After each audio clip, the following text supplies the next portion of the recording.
Fuck.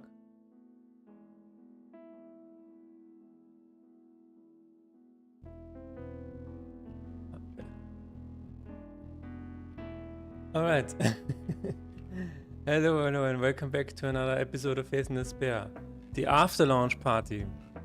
Okay, as you can see, a lot of things have gotten into my Trello. I've had a lot of feedback. And today we are going to work on some bugs. First of all, we are going to work on a soft lock. The soft lock is apparently with Tiny and Mirror, something like that, I don't know. And there's another funny thing happening with Mirror, where if you have a, if you try to mirror, wait a minute, is my microphone falling off again? No. Okay. If you mirror a creature with resist, it will not get the summoned buff, the summon status effect. So you will keep it in, you will keep it forever. Okay, so a few things that we have to take a look at today. But first of all, let's take a look at the soft lock. I feel like I will just start with last turn Jason. And then we can see if we can replicate this. Last turn Jason. My Notepad Plus is already open, so let's take a look. I also wanna not cover this part. Hey, Pseudo Neutral, thank you very much. Happy launch day indeed.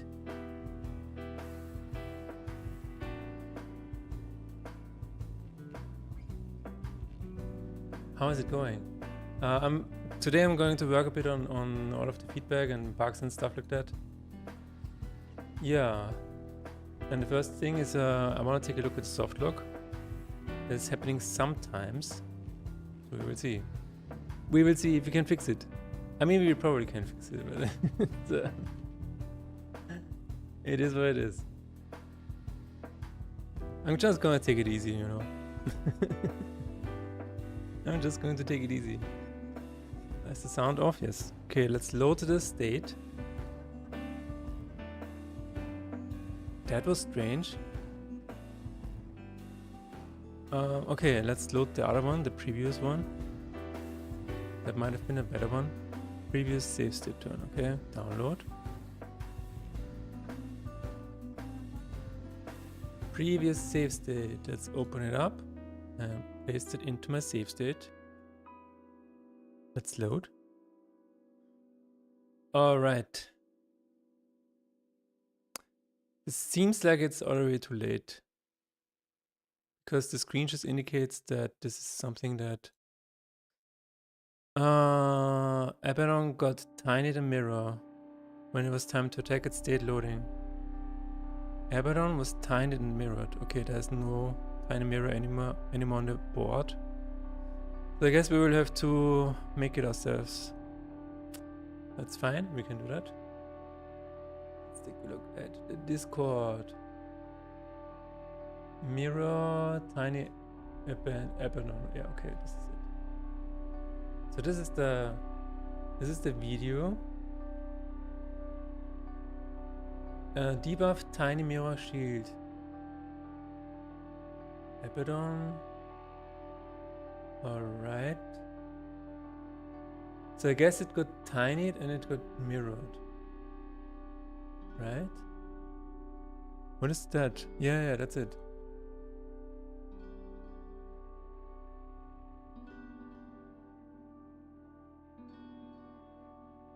Video evidence is the best evidence. Unless it's AI generated, of course.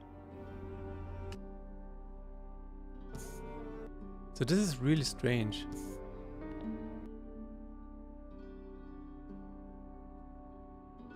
It attacks. Okay, this time it dies. I guess this is the part where it worked.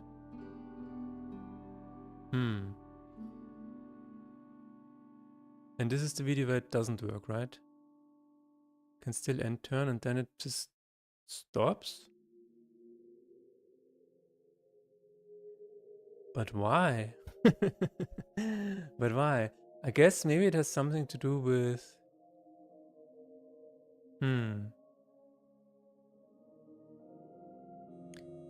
debuffed tiny mirror.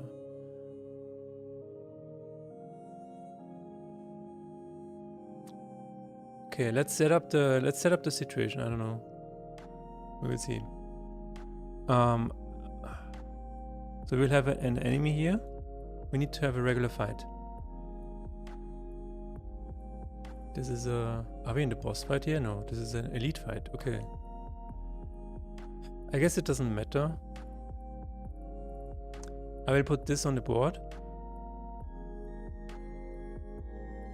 I could just change the boss and say debuff, tiny, mirror, 15 and shield. Or card play, I guess. Because it probably doesn't matter. Alright, let's take a look. Plugins, JSON tool, JSON format. And then we will say, what is the name of the boss? Walfar. Walfar.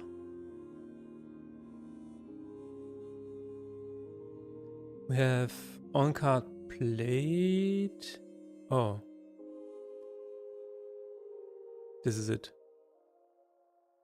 No? Bosses. Map nodes. This should be it. Ah, it has a lot of status effects. Okay, yeah, that makes sense. Alright, on card plate we will say tiny. Inflict tiny. Let's make sure it hits. And wait, is this the correct... Wait a minute, is this the correct one? Tiny and mirror, okay. Is mirror... Inflict mirror or just mirror? I don't know, I don't remember.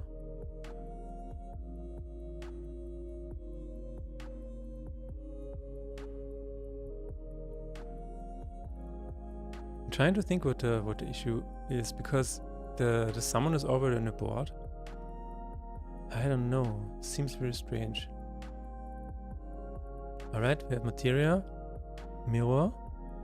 Okay, summon mirror. Interesting. Summon mirror, we will also add this to, I don't know, 98%. And the last one was shield 10. Okay, I'm gonna add it anyway, because who knows if it's the if it's the reason. Probably not, but you never know. Okay, I think that's it. If we load this, I said if we load this, then we have card blade, tiny, mirror and shield. Okay, Abaddon does not have any resist, so that's good. I'm gonna play a spell and then we will see what happens. Okay.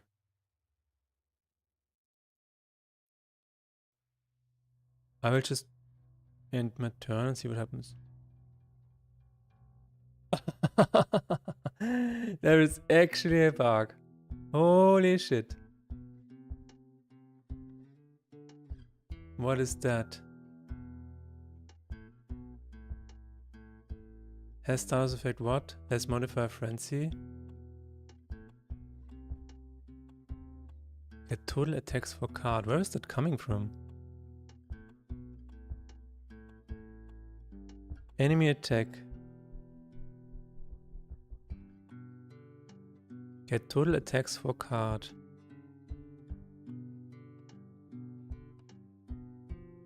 What does that mean? What does that mean? Object reference send. Okay. There is no attacker card or defender card. What? Okay, let's see. Debug log. Attacker card. Debug log. Defender card. Get total attacks for card. I mean, interesting. Very interesting. Is this related to someone or is it related to mirror not working? That's a really good question. I don't know.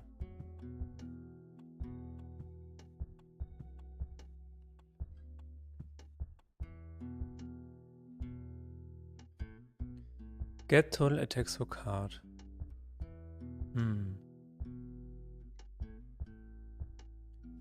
It is an ally attack and it is an enemy attack. So it is definitely coming in here.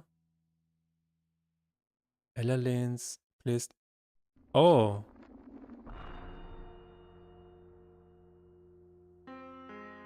What?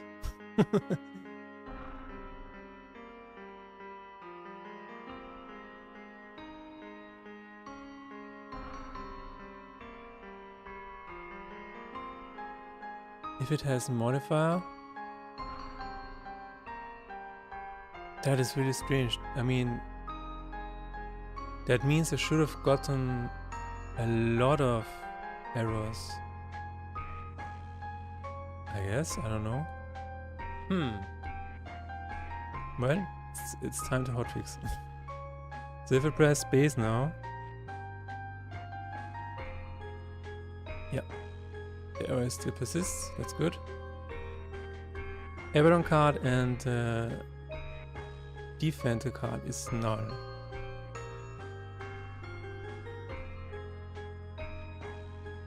Ah, I see. This never happens because the first one is never true. Then it just never goes into the second one. Wow, that's incredible. Okay. If attacker card is not null and defender card is not null and yes.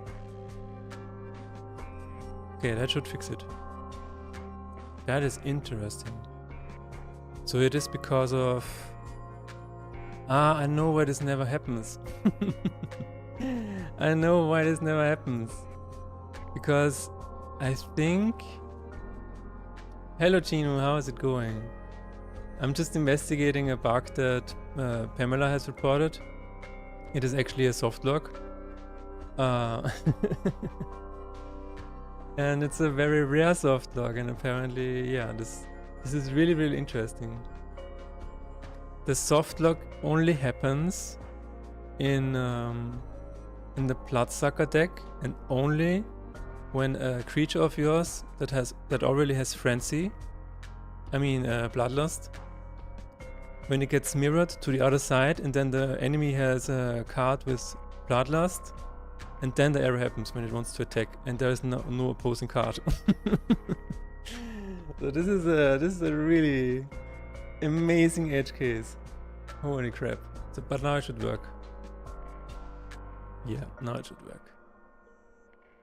Awesome sauce. That's crazy. That is absolutely amazing.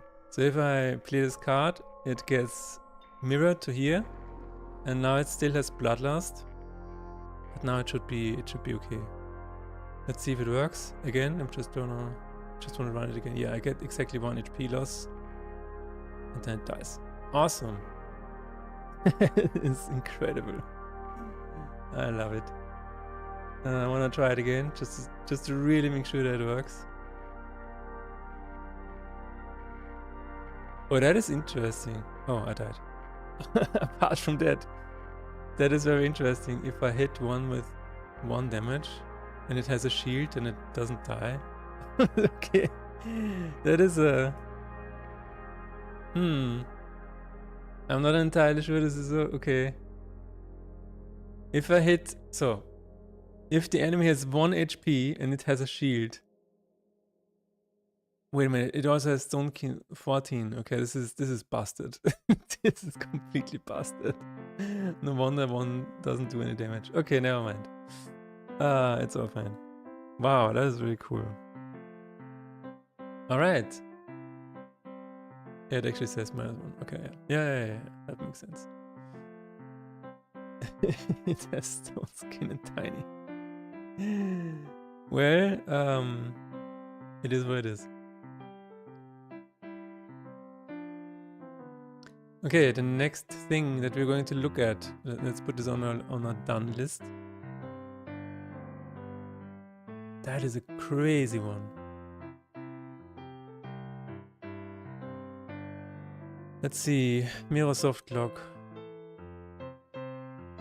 Oh, this is actually wait.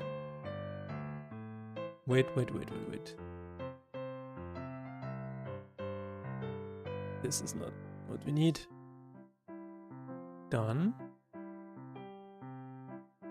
This is already in the game, so we're going to copy this over here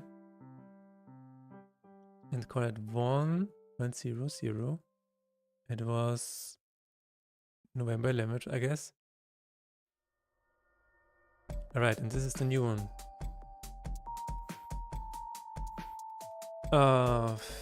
Fixed soft lock when an ally with bloodlust got mirrored from the enemy, and then the mirrored ally would attack an empty lane. Thanks. What a bug. That's crazy. Okay, the next one is relatively easy and it's also hilarious. The next one is really hilarious. So apparently, at some point in the game, I changed the gold icon from a sack from a sack of gold to gold coins, right? You can actually see that here after the cutscene. I should start a custom run. So the gold coins in the upper left corner are actually 2 gold coins, but if you go to a sacrifice event, wait a minute. In the sacrifice event, it is not actually the same icon. People have told me, they're like, what does this icon mean? There is no there is no icon on the heart. I'm like, I'm so sorry. This is a funny oversight. Oh my god. I will show you. Let's get through the fights really quickly. Okay, here it is. So you can see that here. This is the gold icon in the UI, and this is the gold icon on the sacrifice cards. It should actually be the gold icon, but I completely missed that. That is really, really funny. Let's see if we can just replace. I should just be able to replace it. Gold text, gold money bag. Yeah, there it is. I think I can just say gold icon or whatever. Two coins is what it says. Oh no, I need to change it. Alright, sacrifice display. Sacrifice. Sacrifice. How big is that? 0.8. 0. Oh, okay. Yeah, that makes sense. That is interesting. Oh my god. Okay, 2 gold coins. There we go. Now the icon is correct. Let's see if it works in the game. Where else did I have this? I think nowhere else. I think that's it. That was funny. That was really, really funny. To me, I mean, to everybody else, it's super frustrating because they're like, what is that? What does that do? Mana sheep. Oh, it's a different shade. Ah, yeah. Yeah, I know why. I know why. Sacrifice display. Because there's a shade here and probably not here. Yeah. That is it. That's it. Ladies and gentlemen. The craziest bug of all times. Actually, the craziest bug is probably the soft lock with the pause menu, and it probably requires a bit of a refactor, but yeah. Look at it! It is actually the same symbol now. Wow, that makes so much more sense. That is really cool. Alright. I'm so sorry I missed this. I'm so very sorry. Okay. Fixed. Fixed gold icon not being the same gold icon as in the UI. Fixed gold icon in sacrifice. Not scarify. Sacrifice. Event not being the same gold icon as in the UI. I wish I could just write an XD here, but never mind. You saw the XD, I'm gonna remove it. I don't even know who said it first. This person did not set any email. No, okay. I don't know who you are, but thank you very much. And I think, wasn't it in the Discord as well? Let's see. Was it reported in the Discord as well?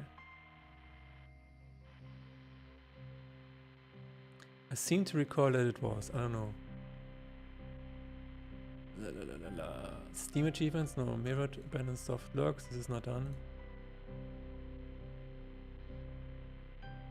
Oh yeah, we can do that. Is that actually in my list here? This is here. Okay, yeah, we're going to do that next. I mean, it is it a bug? I guess it is a bug. A little bit. No, it's probably not a bug, but yeah. Take a look at how it works. We will do it next. And oh yeah, since we have a mirror here. Oh yeah, we could have already taken a look at this.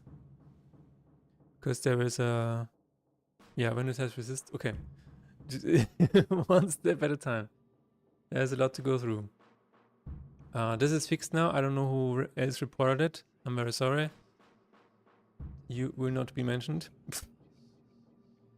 But anyway, fixed gold coin and second. Okay, let's take a look at mirroring and resist again. I feel like... Can I undo? No. Damn it. Ah, but I still have it in my Windows.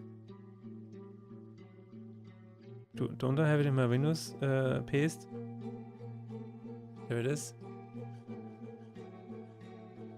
This should be it. Because the other one, if you mirror an enemy with resist, it will stay in your inventory forever. And we are in your deck forever. It's actually funny. Let's load. And there we go. Okay, I need to set this again. I guess in this case I need to mirror the boss. Let's set up a new fight. Yeah, let's do that. Continue. Let's go into here. Let's go into an elite fight, why not? And we're going to save. We are going to set this up with my plugin, JSON tool, JSON format.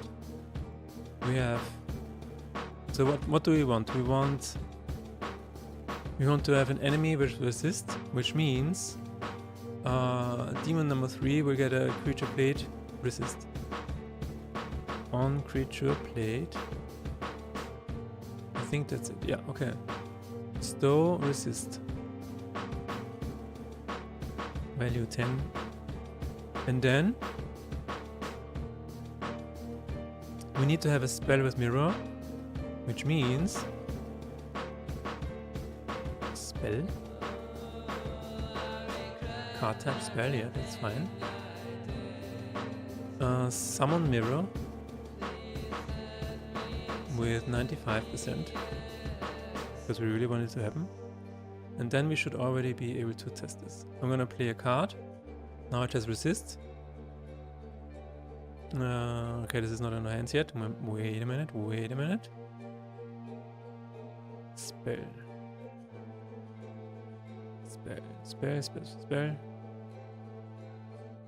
Heal. I think this is in my hand. Summon mirror.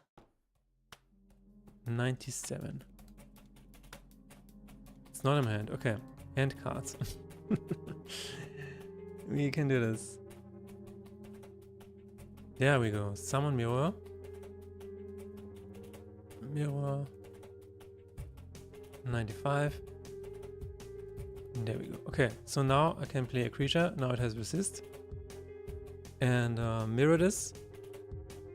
And it it does not have the mirror status effect.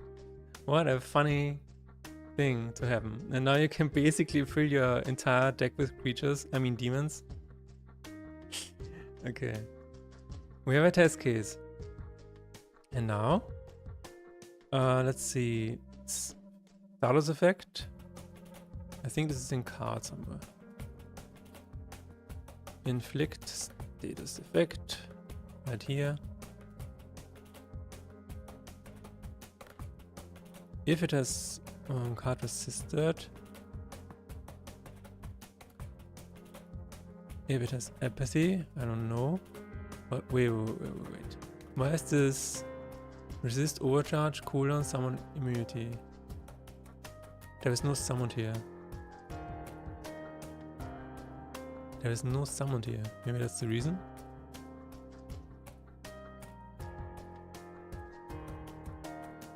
Maybe that is the reason.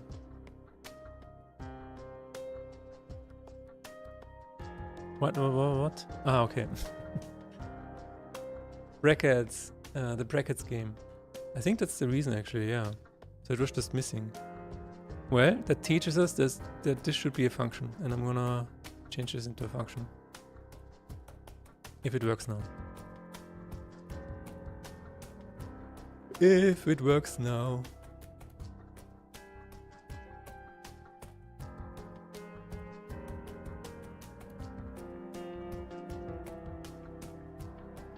Continue. We're going to load again. We're going to play a creature. So it has resist, and then we're going to mirror it. There we go. That was it. That was the whole issue. Just one line.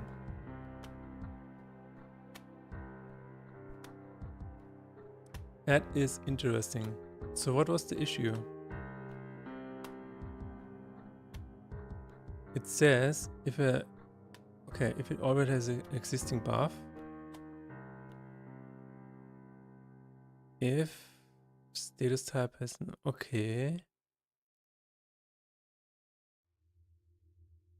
I don't know why that fixed it.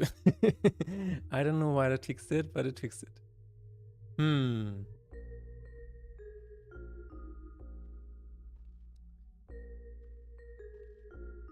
If it does not have this, if it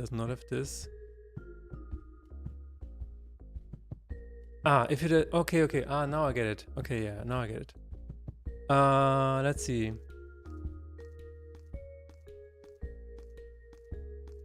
If resist.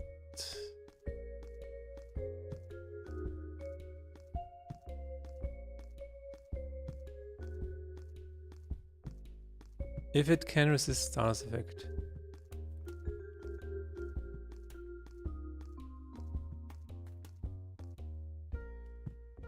I don't know if that's a good function name, but I will take it. Because is buff is not really in the same function. If existing effect is a buff. Okay. Is this the only place where this is used? No. I mean that's a that's a crazy function. It is set to false and then it's set to true. Alright. And same here. Okay. Yeah, let's make a function out of this. Can resist status effect.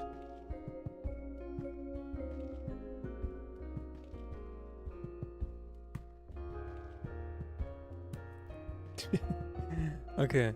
Wool can resist status effect. I don't think I need the status effect. Oh, I do.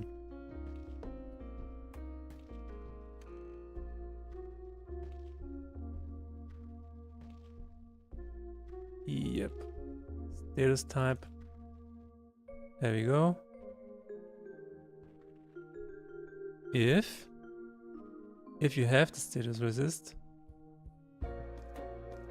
return true. Wait a minute. You can resist another... Yeah, okay. Yeah, that makes sense. Otherwise, return force. Cool. Let's hope this works.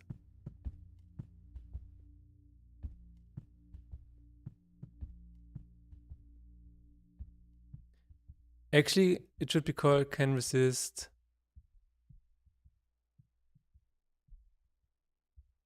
Wait a minute. Can resist debuff. Can you please take it? I'm clicking on you. Can resist. I think that's better.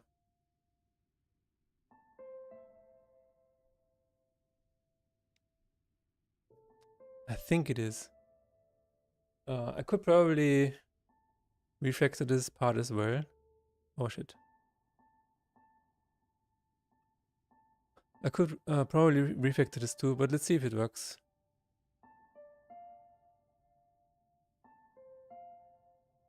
I shouldn't refactor too much.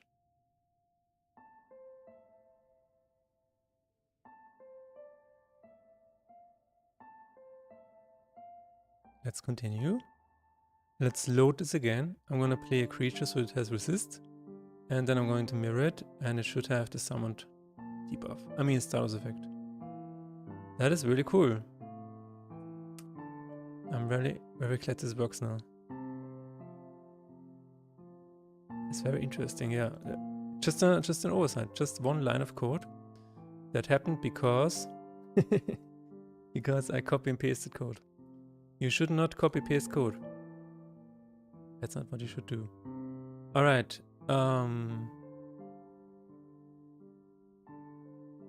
That is fixed. The whole section here could probably be refactored. It is what it is. It is what it is. It is fixed now. That's the good part. What is the error again? Mirroring an enemy with resist causes it to not have summoned debuff. Okay. Fixed. Mirroring an enemy with resist causing it to not have summoned the status effect. Crazy. Absolutely crazy. Okay, here's something that Chino reported, I think. I think it was Chino. I think it was Chino. And should be relatively easy to set up. That comes to mind would be remove highlights for hand cards on other hand cards hover while they are in hand. I think this is relatively easy. So, don't show hover info on in-hand cards when dragging over another card.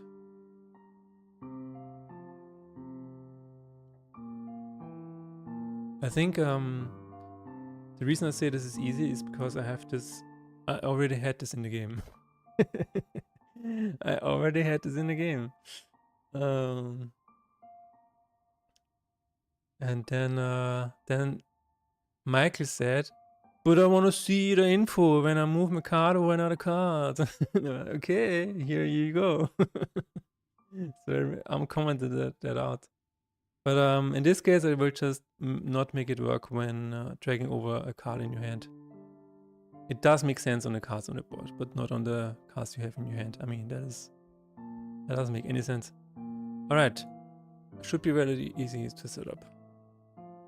Just have to see where it's actually in the code.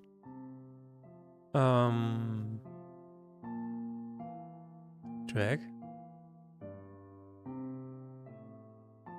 Void update is dragging. Okay.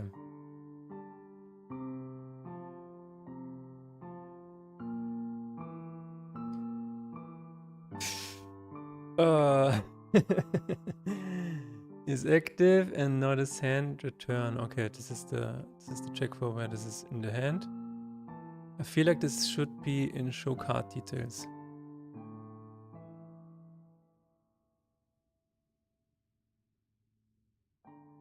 No? It's not in show card details? What? Over? Are you serious?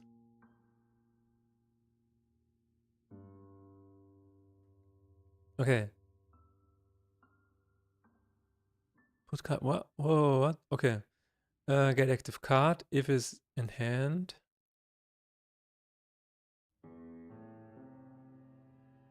If target card is in hand and picked card is null. Okay, that's good. Yes. But we also need to check if something is being dragged at the moment. Something. Ah, there it is. Ah.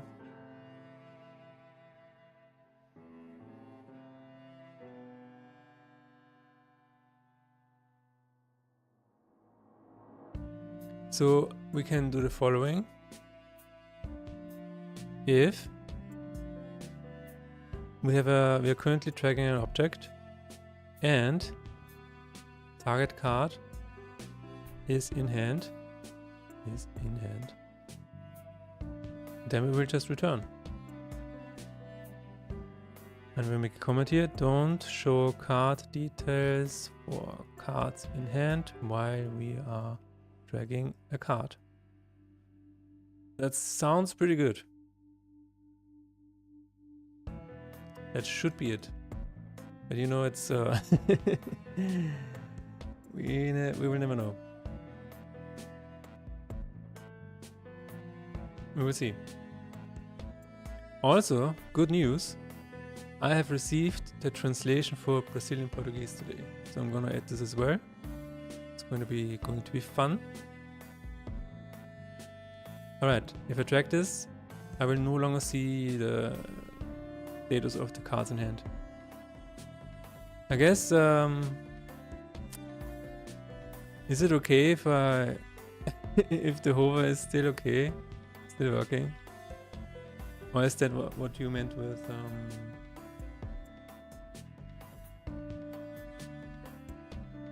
Yeah, it also highlights it. I guess we should remove the highlights as well. Oh, that is weird. that was weird. I think I just found a bug. Ew! Oh my god.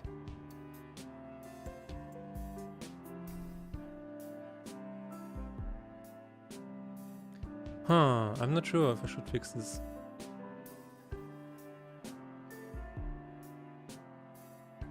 Not sure if I should fix this.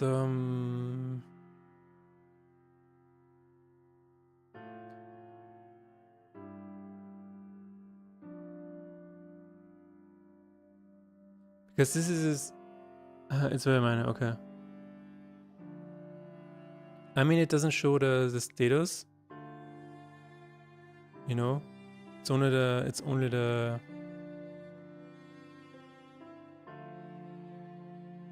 the whole effect.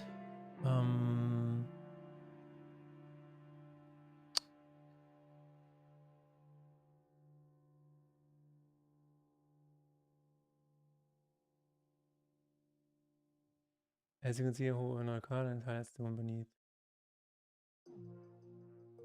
I think it's okay if it's just like this. But yeah, I mean, the highlighting. So the reason I'm hesitating here is because this is actually part of the button. When you move your mouse over a button, it automatically changes the sprite. So this is the card spell hover. So I'm not sure if I can do that. I would have to do the following. If I want to make this work, then I can say target card, Y button, leave. Yeah, that's what I can do. I don't know if it works, but we will see.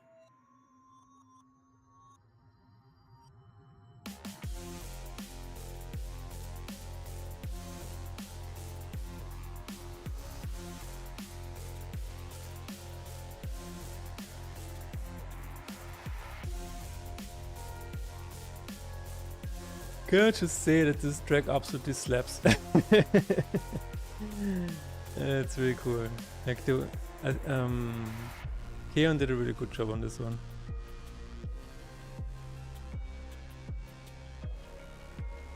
Alright. Hey, it works. Nice win. That was easy. That's easy. Okay. Very nice. This is interesting though. That is really interesting. But it's okay. But yeah, there's no hover effect anymore. Cool. Da da da da. I should say da da da da da da da da da.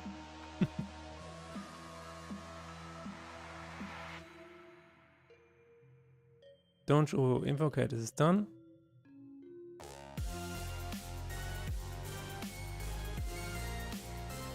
Don't show info on in-hand cards when checking over another card in hand. What? Don't show infos. Don't show. Wait, okay. Let's start again. Don't show card infos. Card infos are no longer shown when moving, when dragging a card over other cards in hand. Thanks, Chino. This was yeah, okay. For here I don't have no attribution. No, I don't wanna open GitHub. Stop it. No. Quit. Alright. Take a look at how it works. I don't know. Hello Nick. How's it going? Oh my god, I'm tired. When having 3 rows of quick equipment, yeah, this is okay. Add proceed in Portuguese. I feel like I should do that. Oh man, there's so much stuff that we have to go through. That's really cool. Take a look at how void works. Okay, we will do this. This is actually I don't know. I think this was Michael. Michael has a very specific tone in his tickets. He's very he's very demeaning and then kind of weird in whenever he writes something. I don't know. I think he means well. But anyway, the close button is on top of the end turn button, and he feels like this is risky in fights. Yeah, maybe. I don't know. I don't know. Just don't double click it, you fucking boomer. I'm quitting my current job, but sadly they're making me work through weekends. I was hoping that I'm not laughing because of you, by the way. I'd get weekend for myself, so that's a shame. But on the other hand, extra money for the weekend shift. Okay. Well, congratulations on making the decision to quit your job. Hope you get another one that treats you better.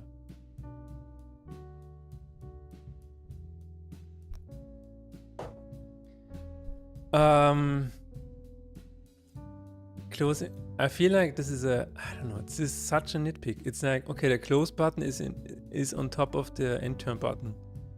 But are you really double clicking it?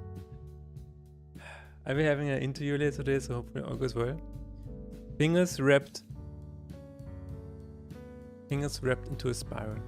So if you open this and then it's like close, it's very close to the end turn button. Oh no, I might actually double click. Yeah, maybe that's an issue, I don't know. But it's always there. It is always there. Otherwise I will have enough money to last 1-2 months at best. Alright, I mean that gives you some time.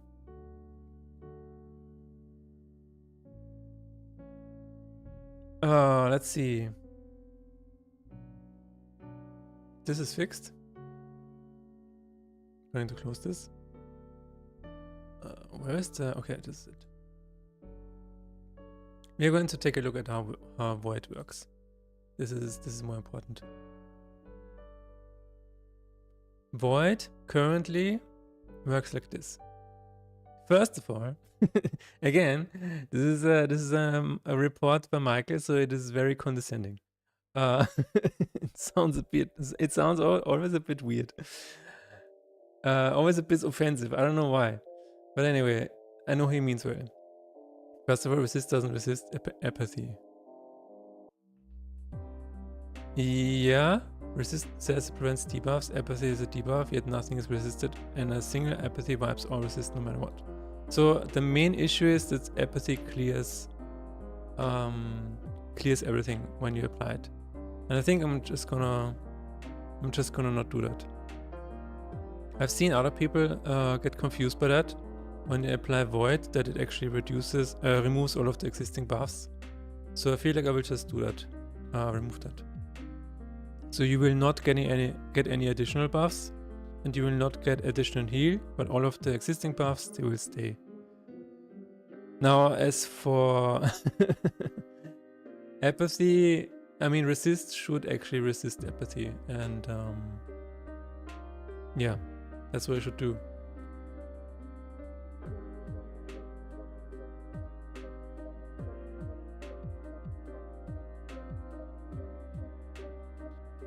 But I mean, on the other hand, if Void prevents debuffs, then it says prevents debuffs. It should not remove it. Yeah, okay, let's just take a look and see what happens. Card, apathy, inflict apathy. So here we are. When we have Void, if it is a hit, clear beneficial status effects. I'm just gonna remove that. I'm just gonna comment this out. Michael said, actually, Flint said, this should not happen. Not happen. So blame him. Okay. And the next one is inflict apathy. So this should actually be able to be resisted. We have water cannon. If this has immunity, then it does not happen. Inflict apathy. So this is actually checking for... This is checking for resist, does it? Yes. Because of the function that we just refactored. Okay. So this is actually what is happening. But Void. If the card is not dead, then it does no longer remove the status effects. I mean the buffs. And then when you have resist, it will actually resist Void as well and apathy. Cool. So all of these things are Void now. They work as intended. I mean, as expected in the... If you follow the description. Any feedback on localization? Not so far, no. I feel like we have one review by... I think one review that was sent in by a Russian. Might be incorrect. I might misremember.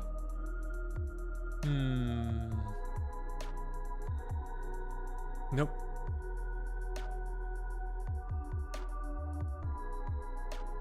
Nope.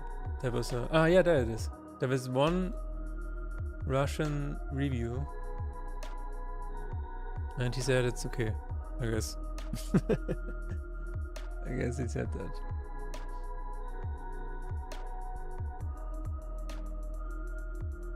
So, if he doesn't have to say anything bad about it, then I would assume it's okay. I would just assume that it is fine. So, how do we... Okay, we have a... That is actually good. We have a card with resist. Let's save this. Then, in my hand cards. Make sure that this is formatted correctly. Hand cards. We have impulse and we're going to change this to void. And now what happens is... Whenever I put this on this creature, nothing should happen. You will get some damage. I think you should actually get 5 damage. But you will not get apathy. There it is. Now resist works as intended. And void does no longer remove all of the buffs. However, and here's the other one. If you have, can I remove this? Okay. Enemy cards. Below half HP. Resist. You have no more status effects, I'm sorry. So, but if I apply Void first, has apathy, and it should no longer get resist. Right, that's it.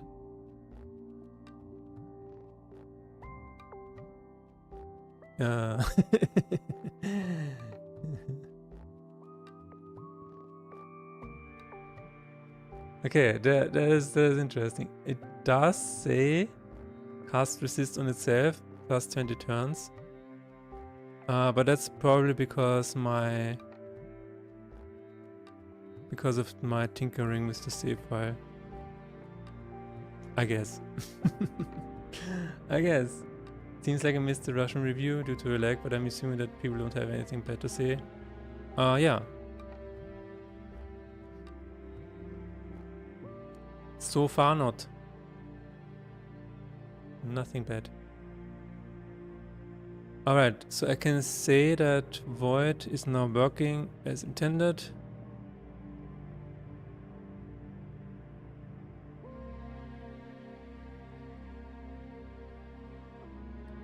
And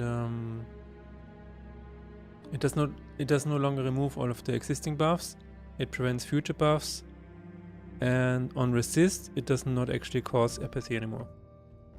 Cool, this is fixed.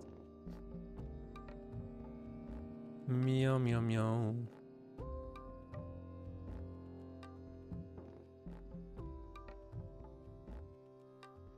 Take a look at Void.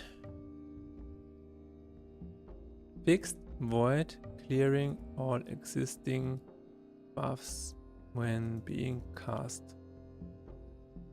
When being applied. Or target when damaging a creature. I mean, I should say this is not a bug because it was an intention. Void no longer removes all existing buffs when Void no longer removes all existing buffs. Which means that resist can actually prevent apathy now. Cool.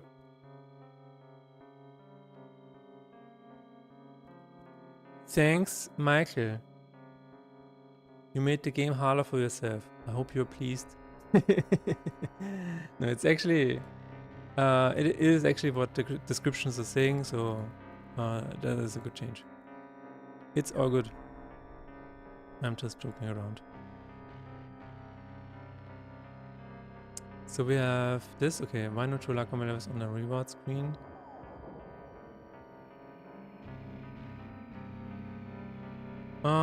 I can do that, yeah. Lacoma value. Just add everything. Chance Lacoma has okay. Lacoma value. Yeah, we can do that. It just adds a lot to the... But it's fine. It's fine. How do we do that? Wait a minute. Let's go back to this screen so it's not that confusing for my brain. Why not show Lacoma levels on screen? So let's go to a fight. I mean, we are in a fight. But we need to quit it. We need to stop the fight. Let's exit out. Alright, so here we should probably display the Lacoma value.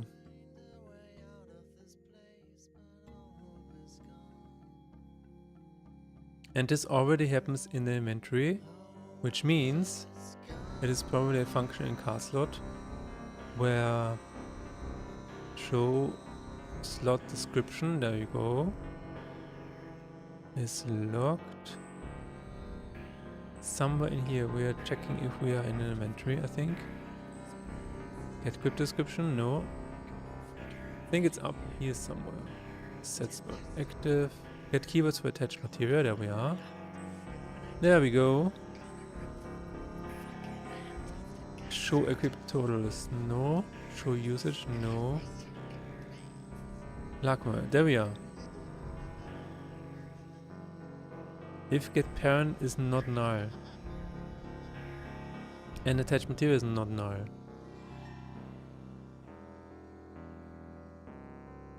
Wait a minute, what? This should already happen. Oh no, wait a minute, this is it. Lacma value plus. Hello Max, how is it going? How was the Godot meetup? What did I miss? Thank you very much, Max. Thank you very much. So far the release has gone well. I'm currently fixing a few bugs and stuff. One soft lock that was really interesting. A very niche edge case. Like the edgiest edge case. I really like those. That's a totally wild combination, and like, wow, it's a huge detective work. Meetup was good, but your time was definitely better spent on the release. Alright. I will be at the meetup on Tuesday. So, and right now I'm going to, I want to show the Lacma values, right? Then we will meet. We will meet up. How is the new character coming along? Are you making good progress as well? Show material title to the right is activated by chance, or in Altar of Tears, or holy crap.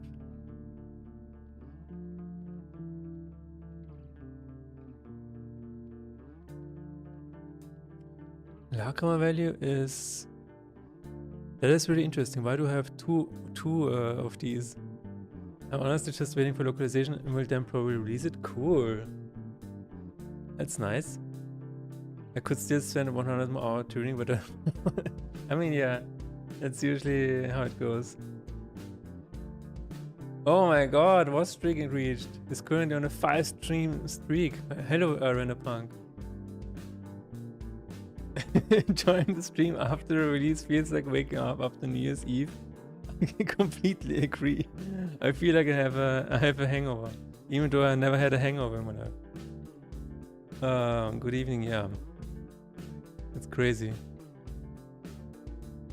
I feel, by the way, I feel the exact same. I feel like I could spend another one or 2 years on this game, but I don't want to. I will probably do a bunch of updates in the next few months. Like, I want to have at least one content update because I have a lot of art already that is unused. So why not use it, right? Why not actually add it into the game? And I want to do I want to add a lot of enemies and stuff. Then it's like, we will see. I mean, so far the reaction is really cool, really positive. I feel like it reaches the right people. And yeah, that's really cool. Kratzum stream streak, yeah. Then we can half quick 2 episode 1. Oh my god. No, I'm not gonna do a release, an episodic release of half quick. No. I'm not gonna do a Final Fantasy remastered. Yeah, have a remastered version of this. Part 1. No. Do you know how many people will die until the third part of Final Fantasy VII comes out? Half quick VR. No, I don't like VR. I get super sick. Motion sickness. But speaking of Half-Life 3, you know, we gotta talk about it. We have to talk about it. The Steam machine. What do you guys think about the Steam machine? I think it's really cool. I think the fact that you can have faceplates for it is really nice. It seems really powerful. And you know, I was actually thinking about this could actually replace like my current PC because it is 7 years old. And immersive suffering. I mean, you can't just do that in real life. Why would you need why would you need half quick VR for that? It's Song all over again. You know what? I somewhat believe it because if you remember that Half-Life Alyx was also kind of their VR flagship title, and if they release a Steam machine alongside a flagship game, I mean, it would make sense, right? It would drive so many sales. I think it's actually a cool thing. Like we need a small PC that is very powerful and quiet. And that is kind of standardized and something like that. I don't know, it feels very cool. How much is it going to cost? I don't know. I feel like it's going to cost like $700. That would be really cool if it just is like 700 or 600. 600 is probably not enough. But the fact that you can replace the faceplate, I think that's really cool. I saw somebody, I don't know in which video it was, they actually replaced the faceplate with a display, so it could like actually do stuff and display cool stuff. But yeah, I think that's really nice.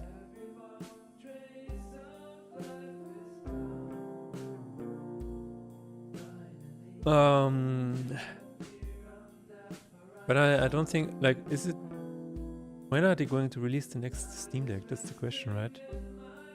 Because that's not part of the announcement.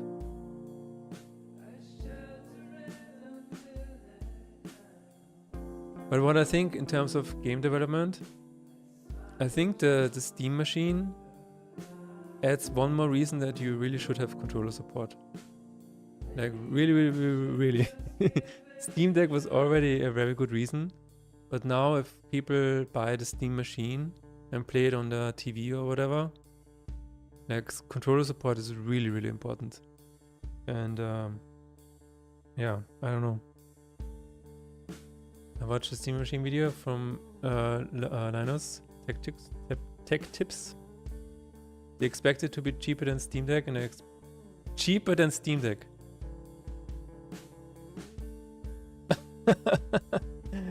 They expect it to be cheaper than Steam Deck. What? Cheaper than Steam Deck.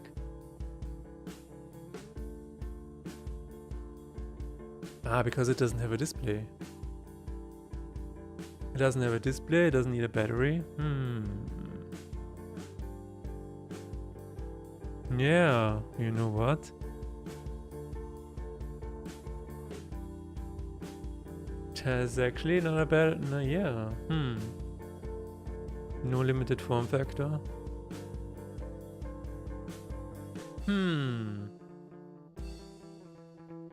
You know what?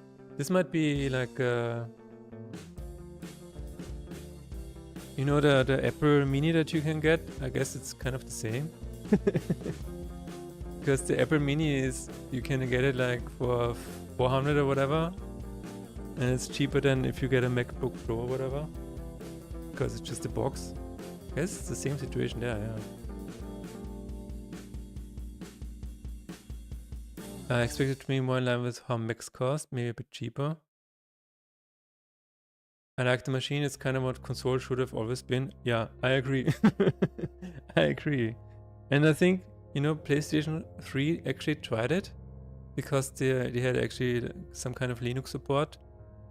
So I thought it was actually going into that direction, but then, you know, somebody removed it and they're like, no, let's not do that. Oh my god, piracy. Help, please help.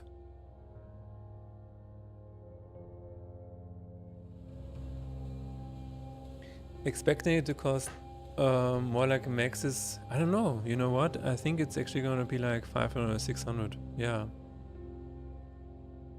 Wasn't the PS3 a super weird hardware with strange multi-core architecture? Yeah, it was the cell processor. And a lot of developers really hated working with it, yeah. Like that was the reason why games took so long to port and why games run badly, like multi-platform games ran badly. I remember, wasn't it Bayonetta? Bayonetta was one of the titles that ran really crappy on PS3 because of the cell processor. And if you just played on Xbox, it was like, yeah, 60 FPS. And I think the developer blamed it on the cell processor. I think there was something like that back then.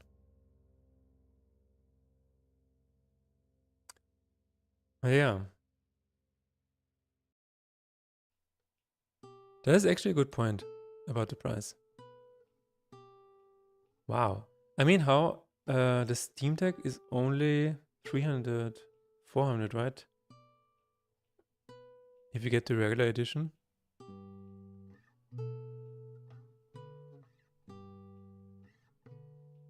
Steam Deck. I wanna buy it. It's 400, yeah. Like the non-OLED version, the lowest one and the slowest one. I actually got mine for 360. I think. Oh, just 300, yeah. Something like that. Might have gotten this one. So it probably will not be... I don't know, maybe it will be 400. 400 for the Steam machine? That would be insane. That thing would fly off the digital shelves like crazy. No, it's actually physical shelves. Wait a minute. Yeah. Yeah, I guess I can see it working like that. Yeah. Interesting. And then if it is a pack-in deal with Half-Life 3, okay, just imagine, you know, it will not happen, but just imagine. They don't announce anything. Everybody who buys the Steam machine, they boot it up and they will see Half-Life 3 in the library. You know how insane that would be? It's just there on the machine, pre-installed. Like... You have to think about the lowest amount of announcement that you can do for Half-Life 3, and then it's just there. It would be like the second coming of Christ, yeah. That would be a powerful marketing campaign, yeah. Not even say anything, just the first guy who gets it, and he's like, what the fuck? Guys, I have Half-Life 3. What the hell? And then the other ones are like, oh shit, it's actually on my machine as well. They could not... yeah, oh my god, this could be so insane. But yeah, you know, they are not going to do that. They're not going to do that. Are we in the Art of Tears? No. It's trigger? Okay. I think we can say...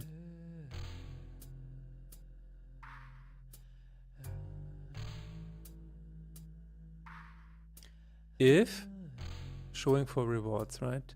I think that's it. Get card manager. Rewards. Card rewards. Is showing rewards. There we go. I think that's it. And then we can see or. We have to take this into... Wait a minute. There were no brackets before? Holy crap.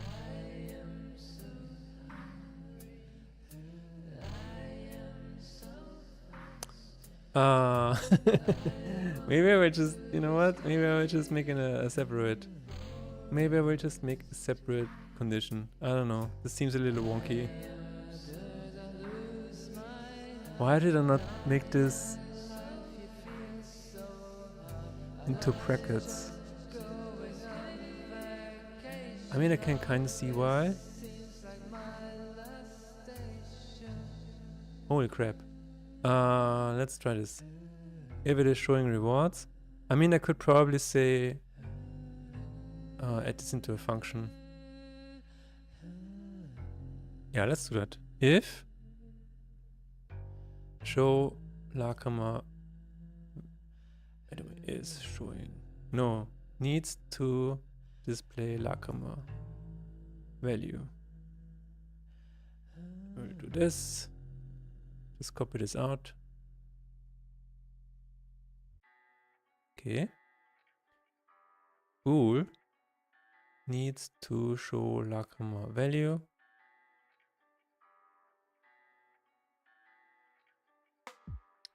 If, then we will return true.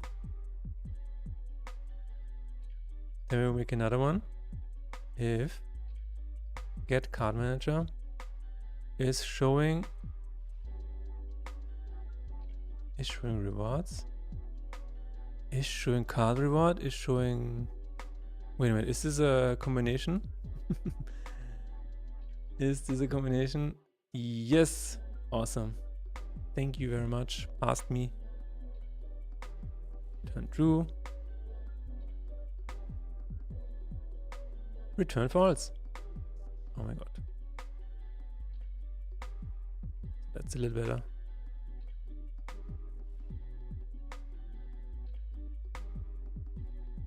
Oh. I did this. Okay, but what about this one? I don't know what that is. Get Lakama value calculation description. The hell? Oh, okay, never mind. That's the description. I don't know. I don't need the calculation. That's fine.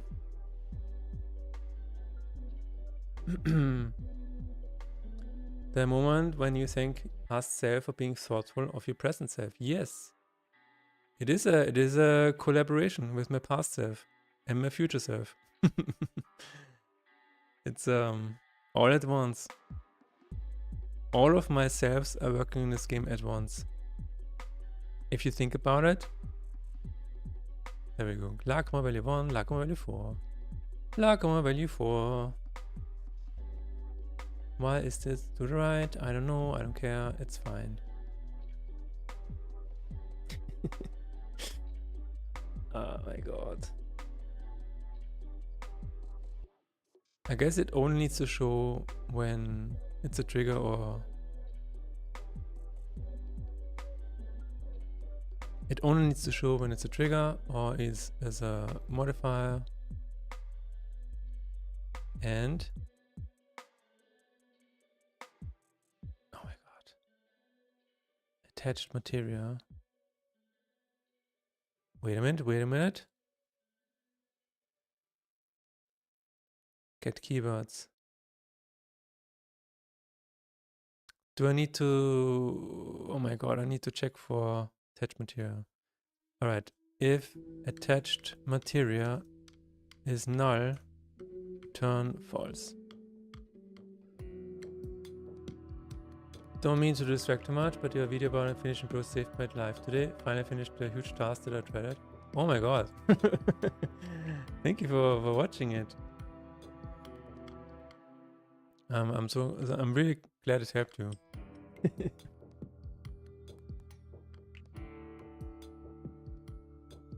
Attached material. Yeah, okay. And attached material is trigger material or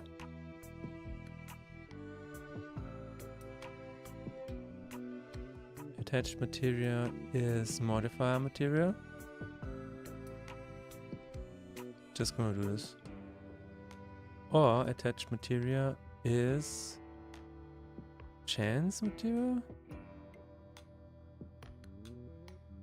Activated by chance.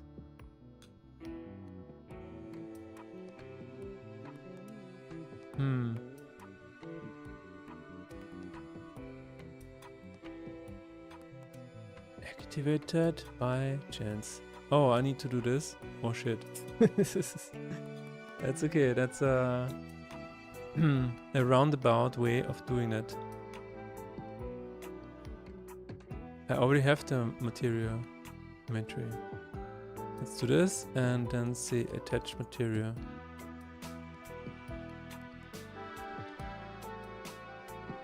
That's one too much. So if it's a trigger, if it's a modifier, or if it is activated by chance, then only then we will show. Oh my god, it's the bracket gain all over again. So we should see the Lakama value on everything except when the value is already displayed. That should help.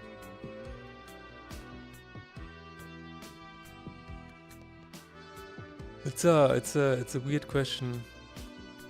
But yeah, if you know what, Renderpunk, if you have any other topics that you would like me to talk about, then I will gladly do so. I have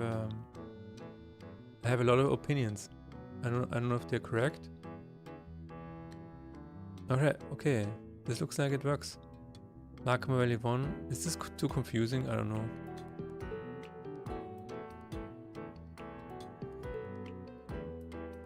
Why does it do that?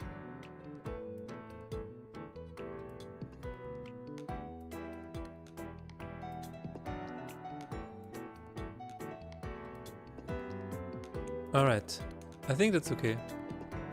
So let's add it to my list of done.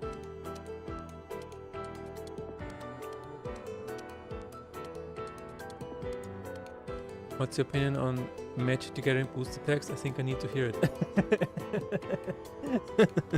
Dude. As a recovering Magic the Gathering addict, I can honestly say I just really like the booster packs. I understand that it is actually, you know, after, you know, reading about dopamine, Dopamine Nation, and the book, what is it called? Addicted by the Sign and stuff like that. I realize now why this is so good and why this is actually this can actually be a problem. And people can get addicted to opening booster packs and stuff like that. It is a very difficult topic. But again, as I said, I really, like, as a teenager, I sometimes would spend my lunch money on boosters instead. So I would just, you know, buy one, like a piece of bread or whatever, an empty piece of bread for 2 shillings, and the remaining money that I got for the day, I would just save it for booster packs and stuff like that. Is that healthy? I don't know. Was it fun? Hell yeah, it was fun. And why was it fun? Well, maybe for me it was the social aspect. It was just, you know, my friend and I, we would buy booster packs, and my friend was actually rich. He would get like twice as many booster packs. He would just, his parents were loaded. In my case, it was just yeah, and then we would just sit down after school and whatever, and we would go through the booster packs. I don't know. It was a really good time. Is it a bad practice? I guess maybe. I guess maybe.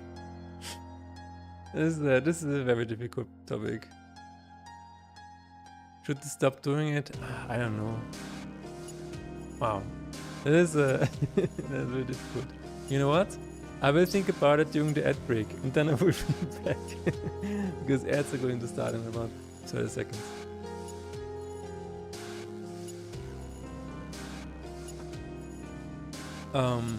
But yeah, booster packs, I can totally see why they can be predatory. Because I feel like they are also very expensive for what you get. It is kind of true. It is kind of true. But man, does it feel good. My wife got me a lot of booster packs, like for last year's birthday, whatever. That was pretty good. It's like cocaine.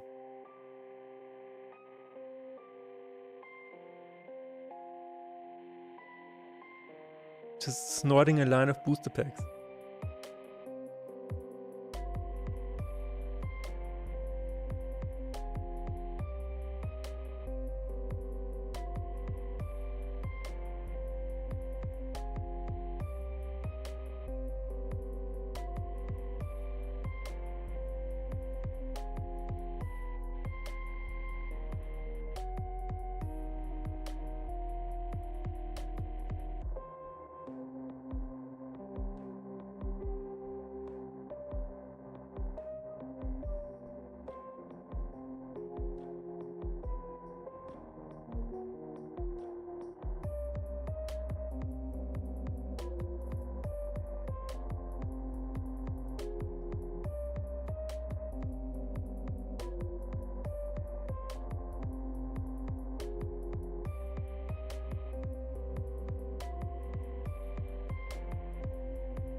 Especially if you're spending grown-up money on them, yeah.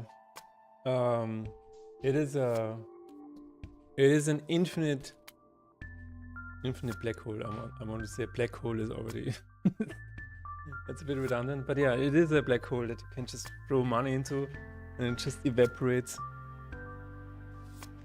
No, it is a problem. I totally get it. Problem is that I'm a huge Magic the Gathering fan. This is what I really like about. I don't know if you're back or not. I guess you are. What I really like about Magic is that they I don't know, they care so much about art. They care so much about. I don't know if that's true. It's just another company in the end of the day, right? But to me, at least, it feels like that. They care about art. They care about what they put on the cards. They care about what the little lore parts at the bottom of the cards and stuff like that. I just really like Magic cards. But yeah, it's definitely a problem. How would I solve this? Well,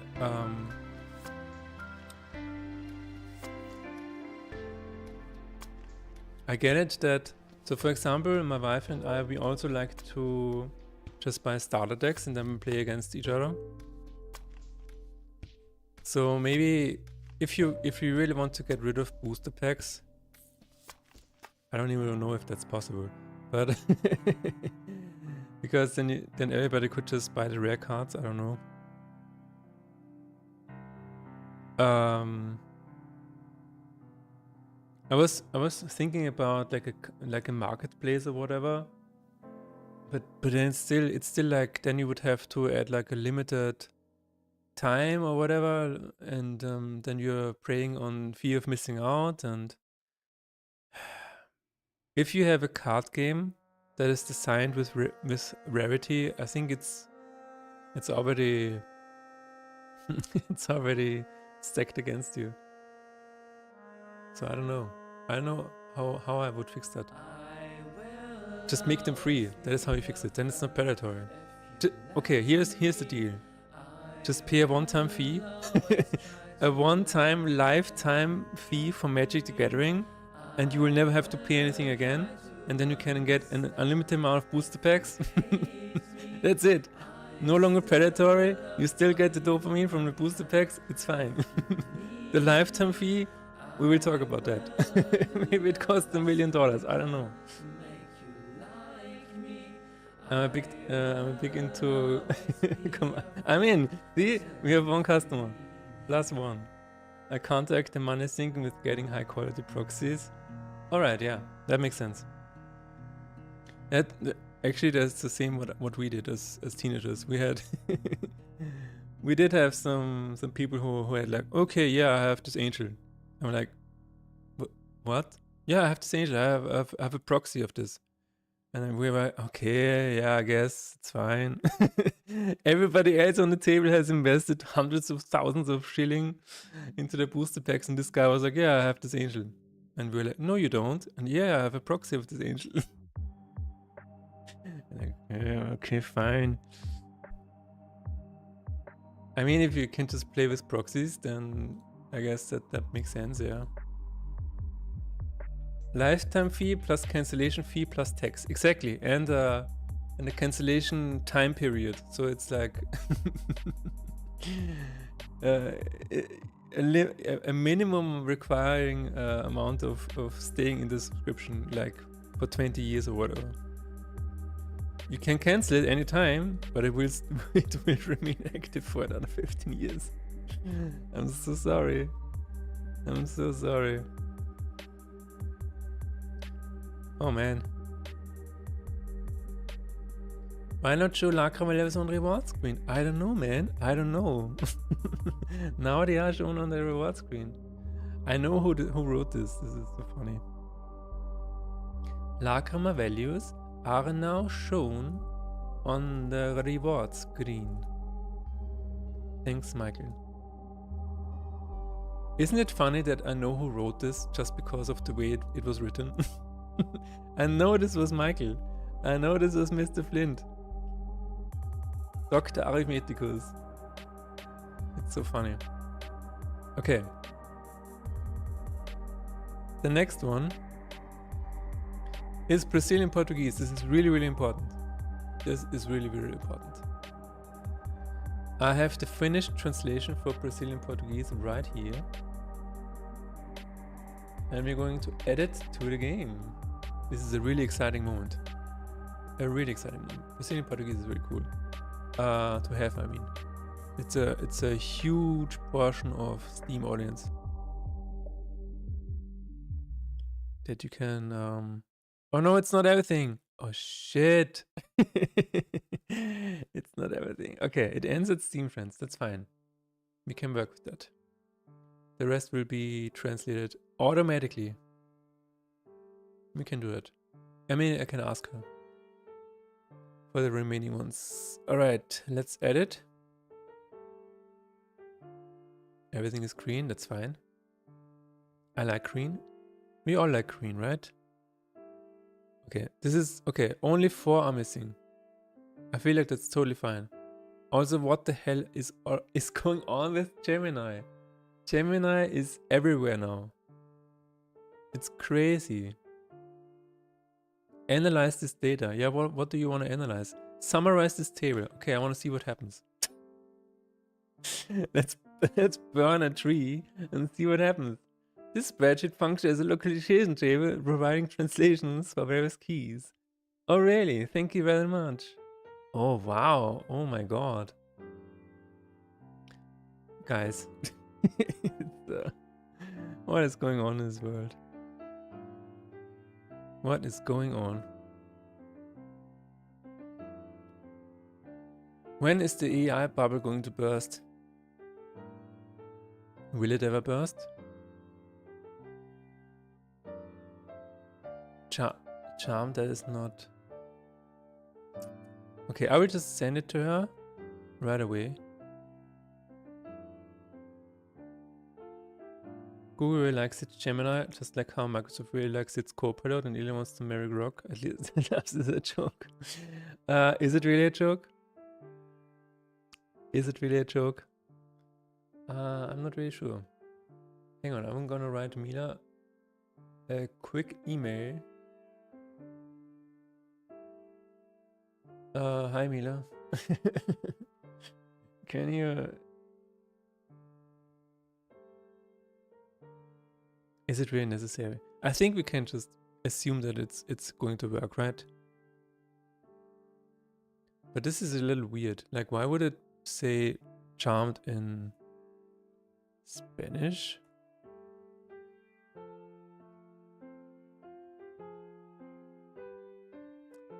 This is a little strange. Why would it say charmed? That is a good question. We cannot know what goes on in that guy's head. No, we cannot. I mean, there's no telling.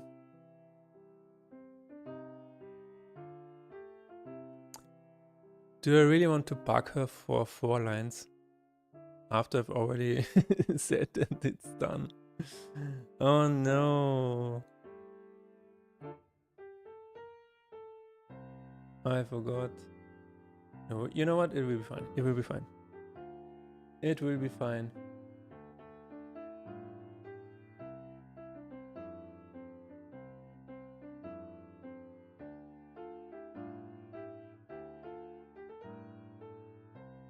I'm gonna write it and then we'll see what happens.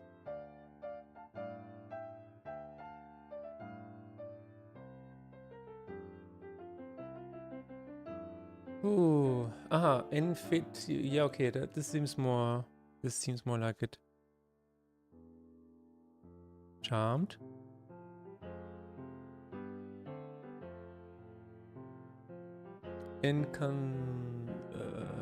Intimigo encantado.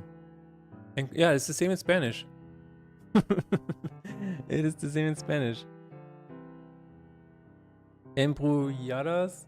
And okay, yeah, that seems correct. That seems correct at least.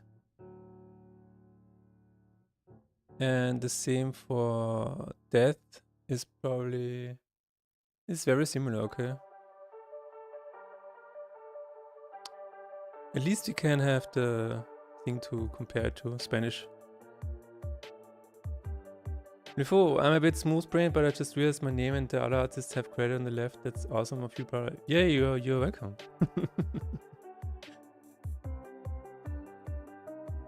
You are welcome, my friend. Also, I'm not trying to ignore you. I've just not gotten time yet to go through your messages. Because I currently need to make sure that I fix the open issues. Oh, no, English. Oh shit, what? Mothership is stable your names just about any way you can, yeah. I did. I wanted to make sure that this is really obvious. It is not AI art. Did you see? I even made a discussion thread about this.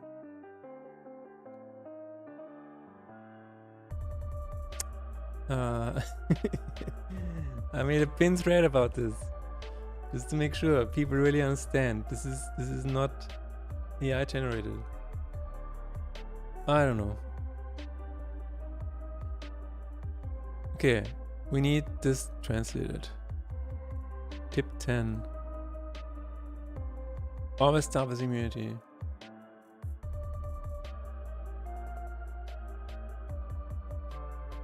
Is this the same?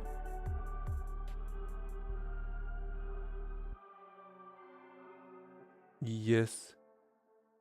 Yes, okay. I'm comparing different languages here. Macabre, really? Macabre or macabre, I guess. In Brazilian Portuguese is macabro. I don't know why that's funny. Oh no, it's actually the masculine. Oh shit. Yeah, fighting AI allegations with bare hands. I agree. A bunch of names on sticky notes, a bunch of names of very talented artists, to be clear. Indeed. I guess it's the. How is this going macabro? Oh my god. I guess it's the correct one, but I will send it to Mila after the stream. Just to confirm this is correct. Alright. Let's see, tools. Import and replace. Yeah, and you know what's interesting? My wife and I were currently playing a really cool game. Foolish Models. Not Lost for so. Oh, that's also very cool. Oh, it has 100 reviews. Nice. Foolish Models is a really cool point-and-click adventure. It is so good. It is actually like if you want to play a game like Broken Sword or Monkey Island. This is really cool. And they are constantly talking about macabre. Because it's all about voodoo and stuff, and yeah, the word macabre comes up a lot. And I was always under the impression that macabre was actually pronounced macabre. Macabre. It actually says macabre. I was completely wrong. In German, you say it like this. Macabre. Okay, wait a minute. Macabre. Macabre. Yeah, exactly. I'm okay, but now I'm getting really confused. Macabre. And in English, it just says macabre. Macabre. No, he said it was macabre. Macabre. Macabre or macabre. Okay. Macabre. Okay, there are 3 different ways of saying it. Thanks, American Hero. So the UK one is just macabre. Macabre. But in the US, you can say it 3 different ways. Macabre or macabre or macabre. Oh my god. Hello, Corner Theory. Corner, the ultimate saxophonist, is in chat. I would say the sexiest person in chat. Like cadaver, but macabre. But in English it is macabre. Because it comes from French and we don't pronounce the re. Alright, yeah, it makes sense. And I guess, like Foolish Models, sorry, is it is playing kind of in a New Orleans region or whatever, or island. I don't know. It's at least, yeah, you know, it's kind of has the New Orleans vibe, and they are also talking about it all the time. So I guess it would make sense to pronounce it like that. Oh my god, somebody died. Spoiler. This is a really cool point-and-click adventure, guys. You need to play this. This is so good. I really like it. Macabro sounds so weird. It does. Hello, Macabro. How is it going today?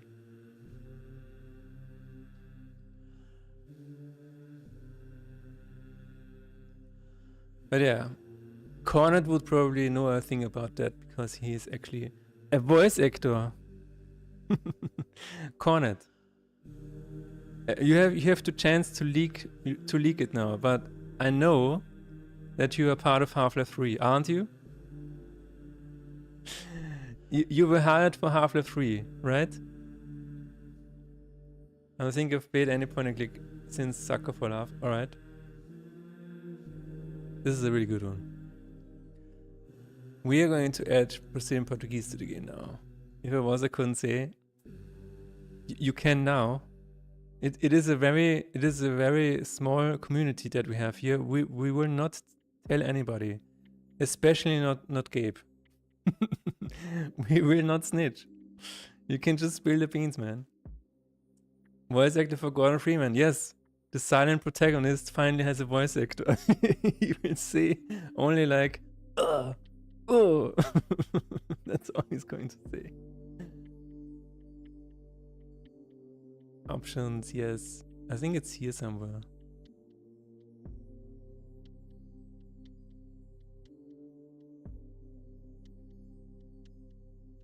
Brazil, there we go. Oh, it is actually here. Well. Then it should already be... Is it already in the game? Maybe it needs to be activated in the prefab.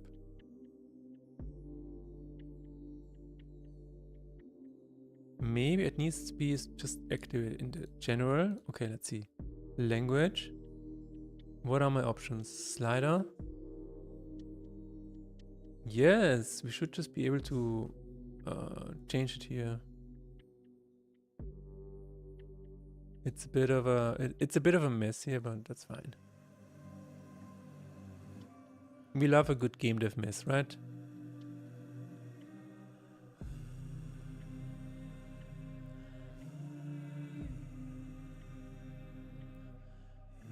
Continue.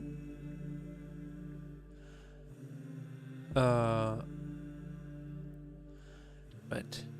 Let's see if this works now. Options, general. Portuguese Brazil. There we go. Inventario.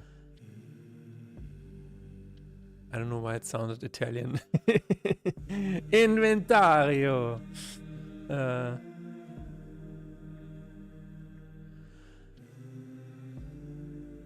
Ally attack flip. Okay, that's cool. It seems to work. Just redeemed Austrian dialect. Oh no. Ja, es schaut aus, wie wenn es funktionieren würde.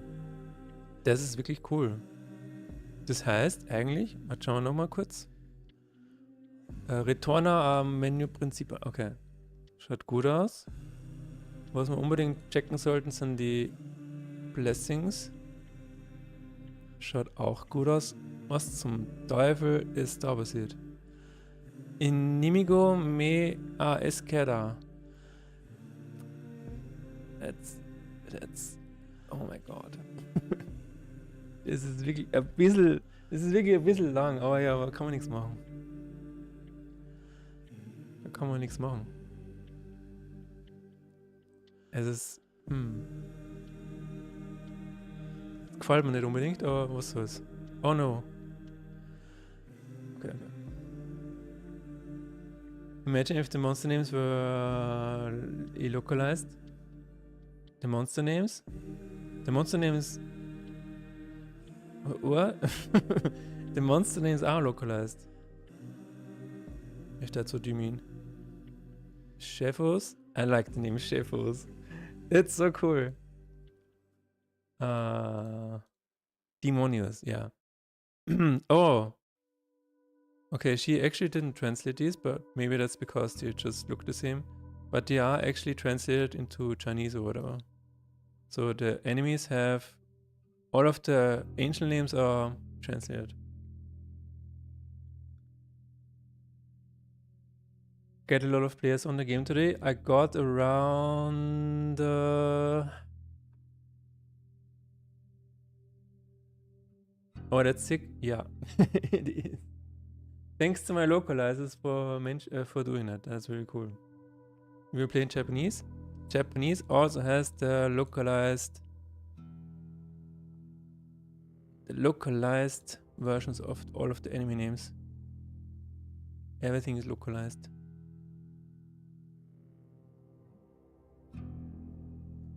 Do you know Japanese, Lufo? That's very cool. Shift Alt? What does Shift Alt do? That sudden switch messes with my brain so much. So how many players have we gotten? Let's see. Oh my god. I can pretend I'm Asian. Is that what New Zealanders do all day? Pretend they're Asian? If you're... Wait a minute. Wait a minute.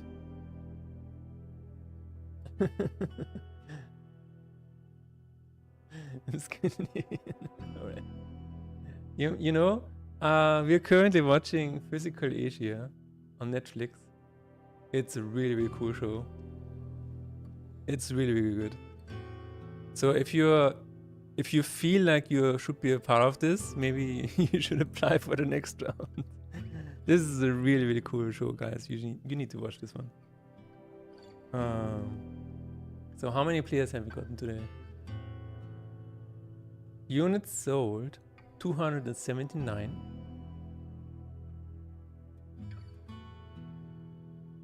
And the players, sorry, the Steam takes a long time.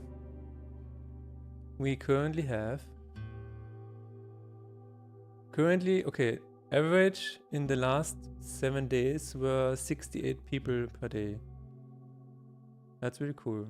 Yesterday was, yesterday we had 126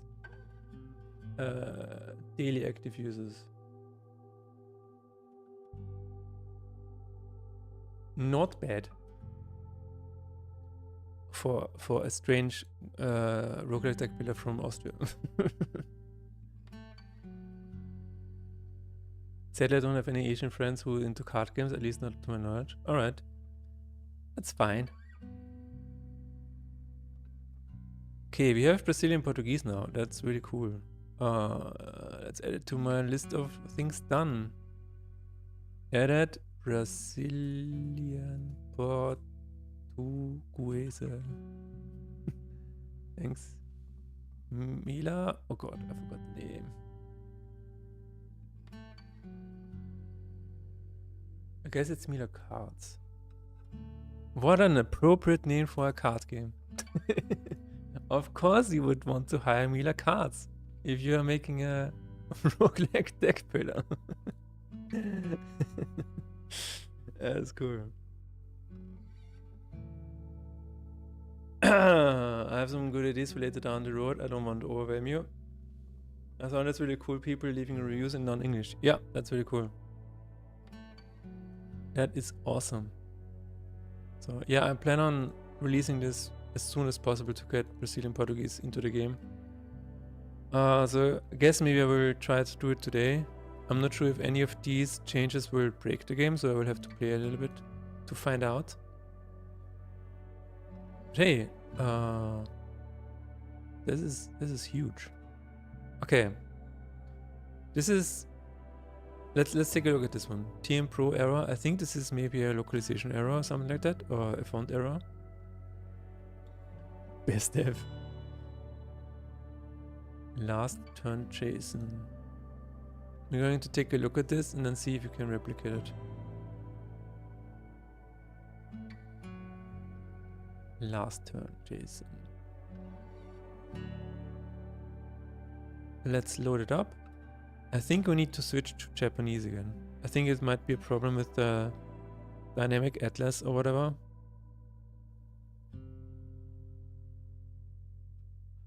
We are in Japanese. Cool. Let's load.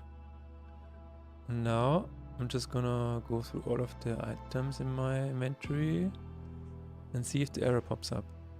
Because I feel like it is related to a description, and then the text tries to be on screen but it doesn't work. Something like that. Did we get the error? No, we did not get an error. Let's read the error message in detail. It says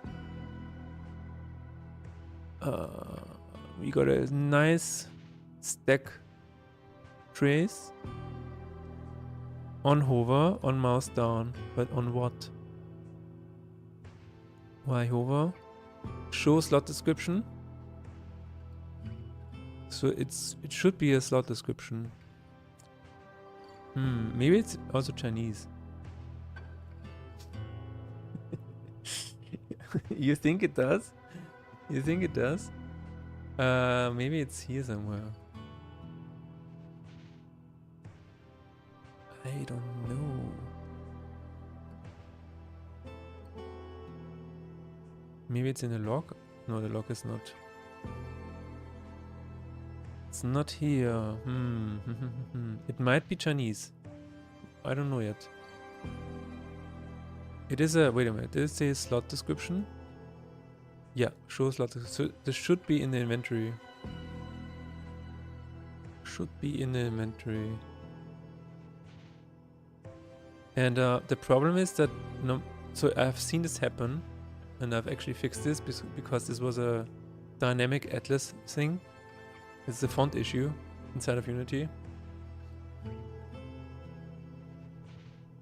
Yeah, I tried it on the side.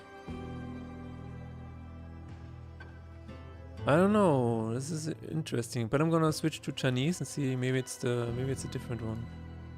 Let's see in Chinese.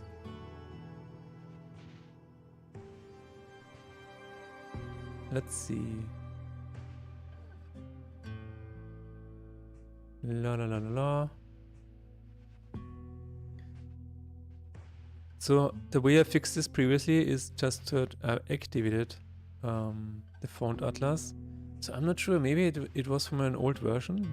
It doesn't seem like it. It could just be that this is from an older version. Maybe this person had an old version, because I know that old versions are still out there. Wait a minute. Does it say in the... Oh, it should actually say I've actually edited version. Come on, version. Ah, game version. Oh yeah, 0.4.2.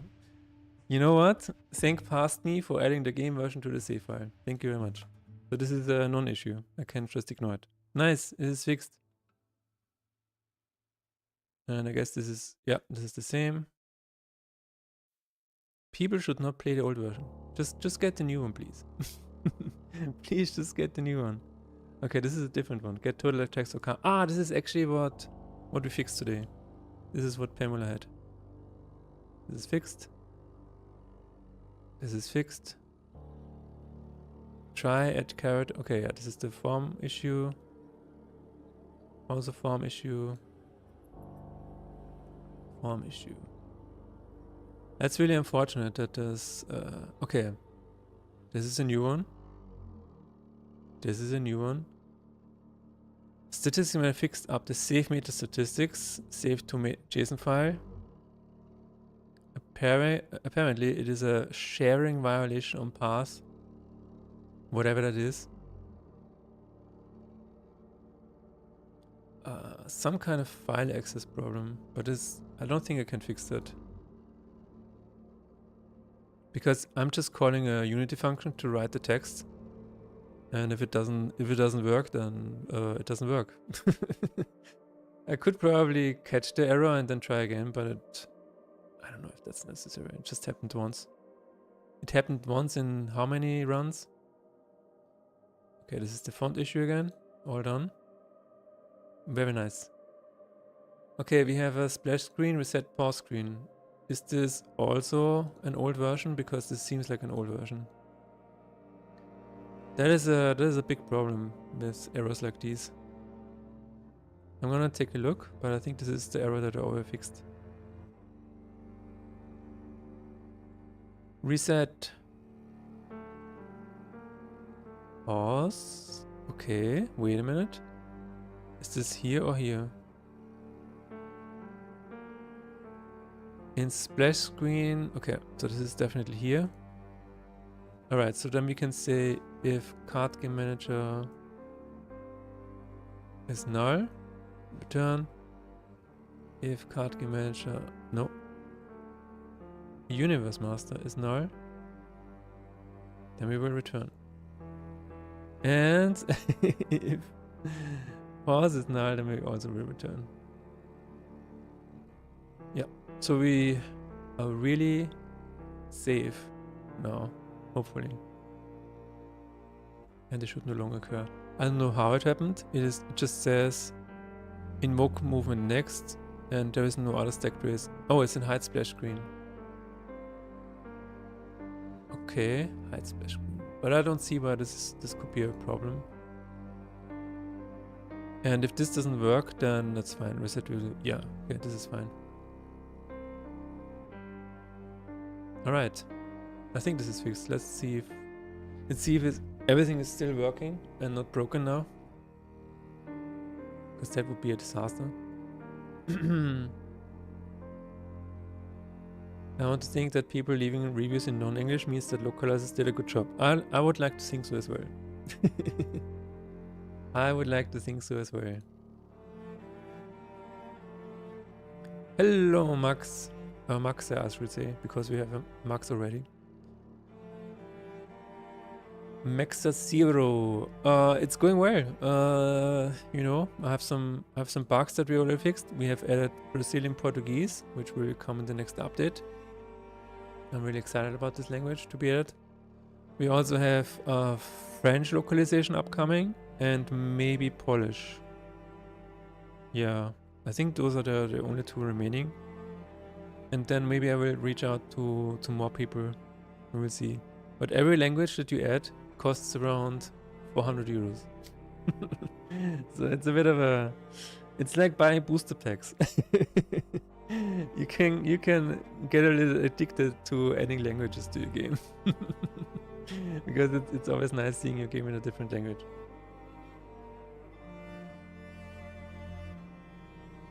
How much? Yeah, exactly. Congrats on your release. Yeah, it ranges.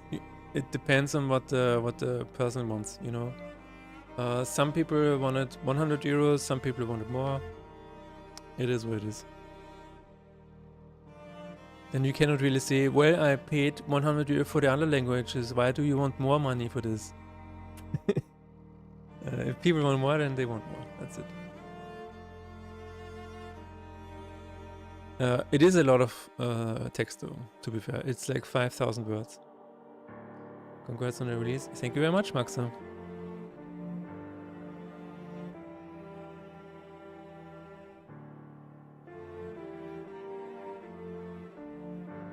I wanted to check the pause menu.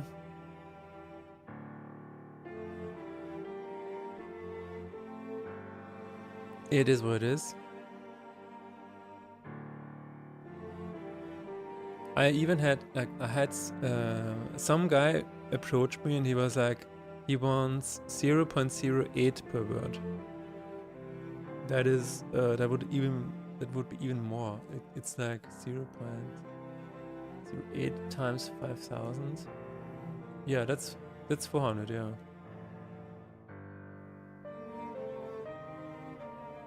And I was like, nope, it's fine. Let me wait a little bit. Let me wait a little bit. No, per word. You have to pay 0.08 per word. Sometimes it's 0.04. I've seen that a lot. But some people are like, no, I will do this or I will do that. It varies greatly. What can you do about it? They know.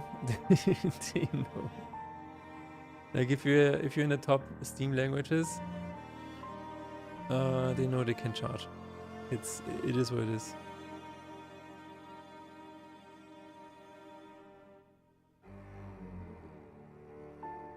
All right. I think this is fixed. I might have been more eager to work as a localizer, but really have no idea about the rates. Now you know now. But it also depends on the language. Like sometimes if you're saying, yeah, my rate is this, then you know the next guy comes along and say, yeah, but my rate is lower, and then you immediately lose. It is very difficult. Here is an interesting ticket if you want.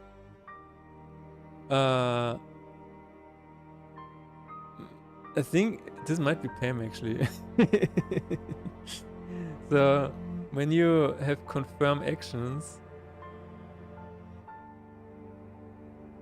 is this Pam? I think it might be Pam.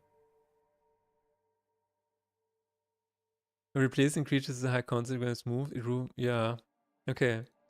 If you are in a fight and you have a creature here and you have confirmations enabled, then it should actually, when you play the creature over another creature, there should be a confirm button.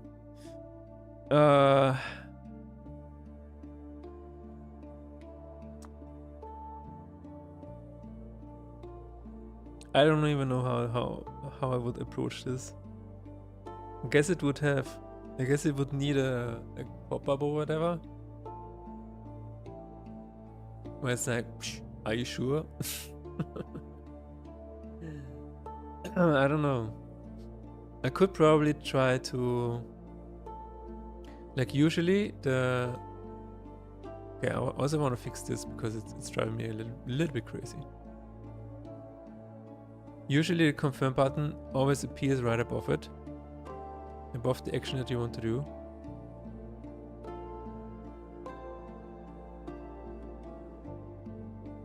But in this case, I don't even know. I don't even know where to put it. The problem is if you put the confirm button here or here, then it would overlap with the cards on the board. And then you would get into a different problem where you press maybe the confirm button even though you wanted to click on a card and stuff like that. Put it in the middle near the enemy. Yeah, then it's right here and it overlaps and it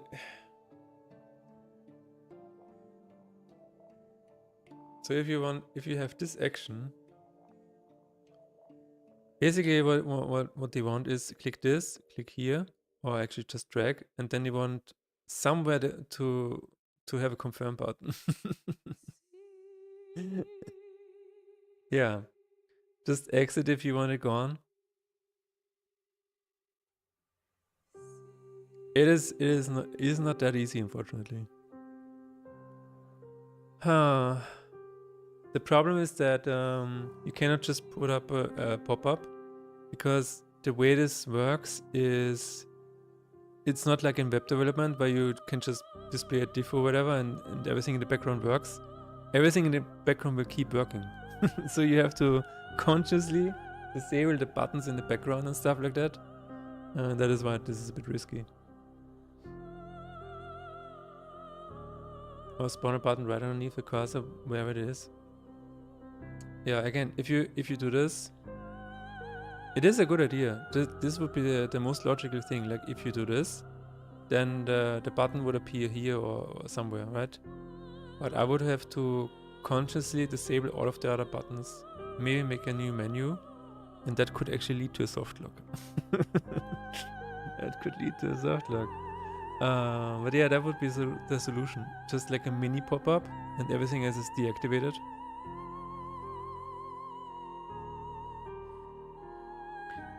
It is not a quick thing to do, that is what I'm saying. Unfortunately. Because usually when you have confirmation enabled, I have a lot of free space. For example here, there's a lot of free space where the button can appear. There's nothing overlapping, there's nothing in the way, you can just click here and then click here. But in battle it's a little difficult. I know you can just display it here, but sometimes you have 5 rows. So, and maybe what happens when you have 3 rows, then you can still put it into the left and to the right, but what if you have 5 rows? Near the cursed treasure.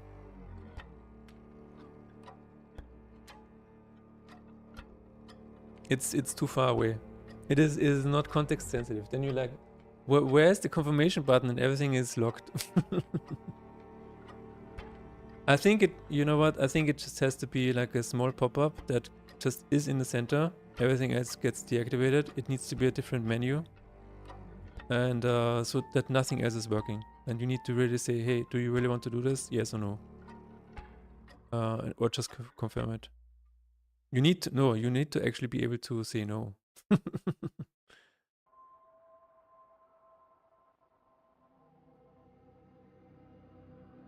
Yeah. I will put it on rest for a while.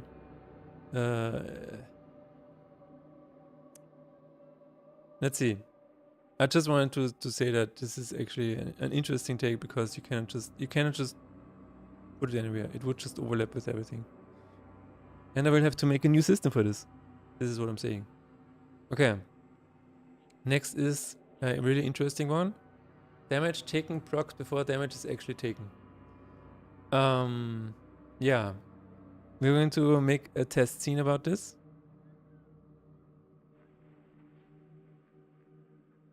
Let's put this into the JSON formatter. We're gonna say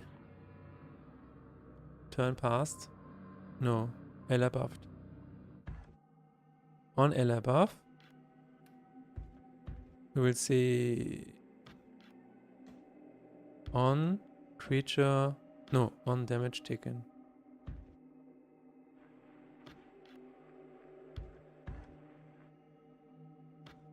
Is it on damage taken? Wait a minute. Materia. Hello Tarok, how's it going? How is your day? Damage taken. We can then say damage taken and everything else should be fine. So, let's load. Damage taken shield. Okay. Chilling so far. Updating virtual machines. Wow, that sounds really cool. Sounds nice and chill.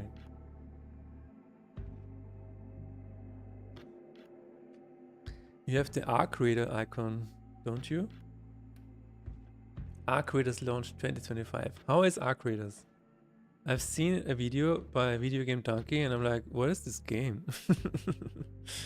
I'm totally out of the loop with that game. Is it like a survival multiplayer, whatever? I like it a lot. Man, I wish I had a job in IT sometimes. It is. Sometimes, yes, sometimes no.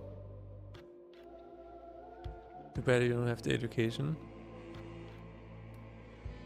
I mean, you can still learn stuff.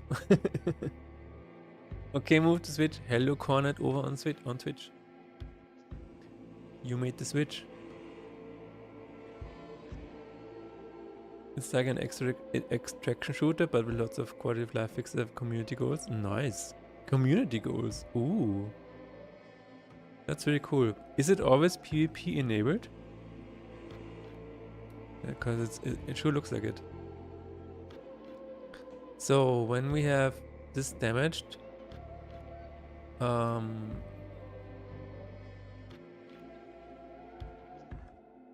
damage taken, shield, whatever. So in the logbook we now have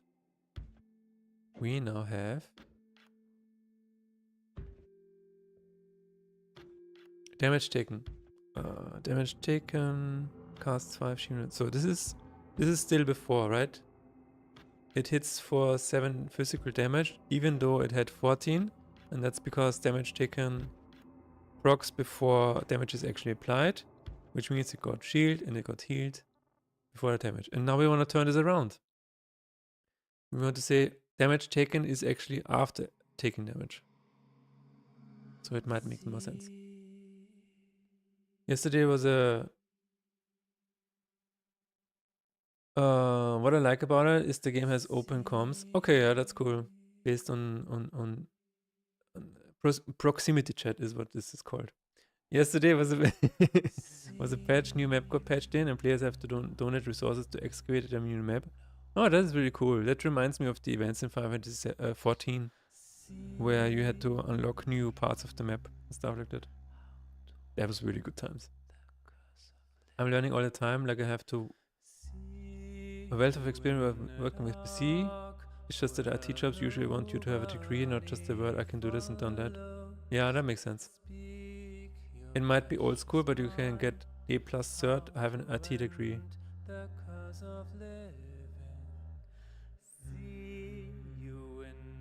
Like, is it like an online school or whatever? Call it? Told you, bro, I'm a smooth brain, can only do art and have colorful lines.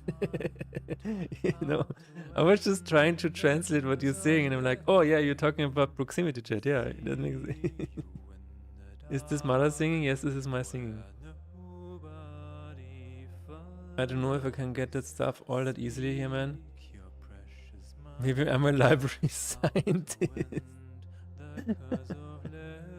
I mean, Nick, I don't know if there are internet degrees or whatever that you can get into. But yeah, I know it's not that easy to do in your situation, because you might be blocked or whatever. It's always a bit difficult.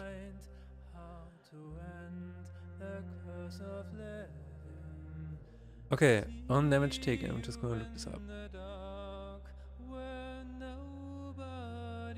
Mud makes me. Did you have a good childhood? I would say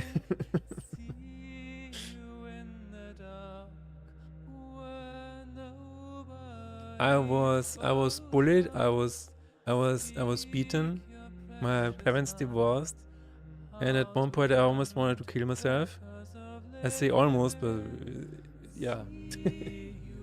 I had a lot of depression going on, and the only joy that I had in my life was working on my music and working on my games. That is what got me through.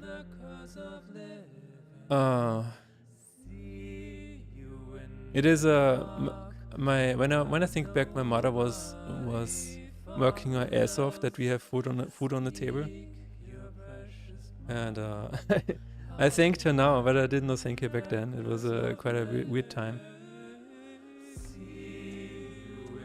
But I was not homeless, so I cannot complain in that way. But it just, whenever I went outside, I was bullied and for my red hair and stuff like that. It's just really strange. So I stopped going outside. I was like, okay, I'm not going outside.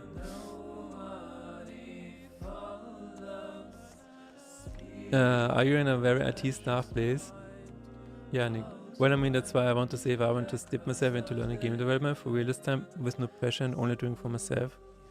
To my best to become self-made man. So Nick, if you want to make money, I just have to be very honest with you, Nick. If you want to make money, game development in itself is not the right direction. Like the money is in software development and in IT. And people always need people there. I know there are layoffs and whatever constantly.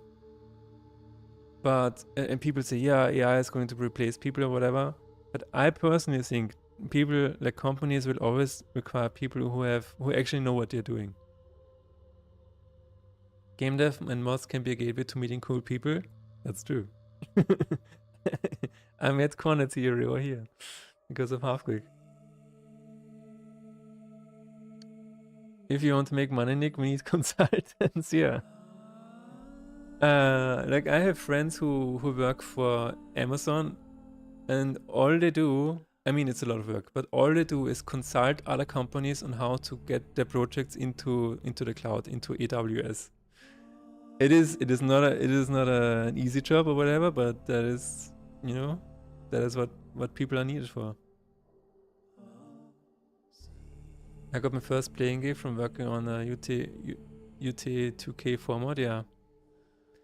No, that is, I mean, I'm not saying game dev is wrong or whatever.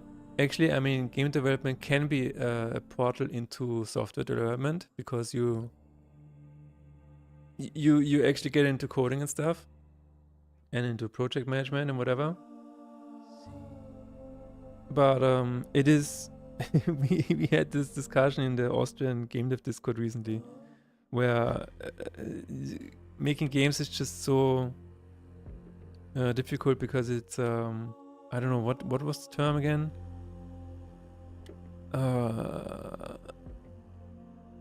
Win-based economy? No, that's not the correct term. Something like that. I don't really want to make money. I need to make money as I'm going to starve. My cat is going to starve and she will eventually consume me when it ceases to exist. Yeah, I'm saying that you can try. Okay, here's what here's what you can try. Like making games is actually a good practice to make a project, to make a software project. It is not that far off, to be honest. So maybe actually do that and try to have fun. But yeah, if you want to make a successful game, you can probably do it very cheaply and very fast. You just have to research a lot what is currently trendy, and then maybe try to make fast follows. Try to see, like, one of the things that you can do is look at like really cheap games that are popular, and then look at what people are missing, and then you can release a game that is similar to that, but with that missing thing as a kind of a thing that stands apart. It's still very hard though. I don't go into dev thinking you will make it this is what it is. It's a hit-based economy. Game dev is a hit-based economy. You either have a hit or you die.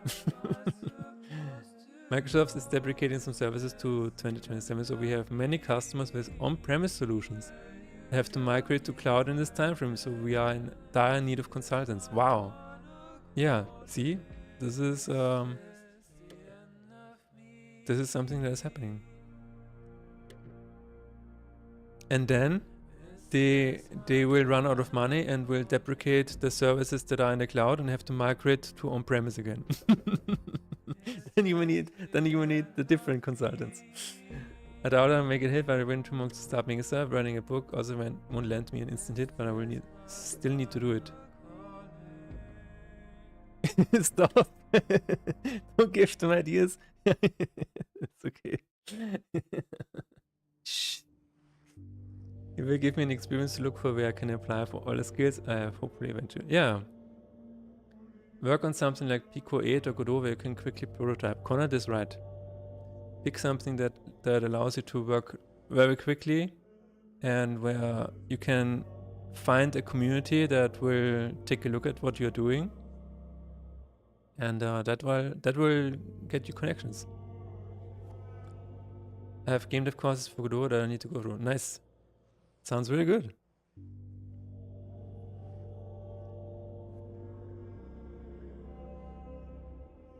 Oh my god, I just realized this is all hand-coded. Okay.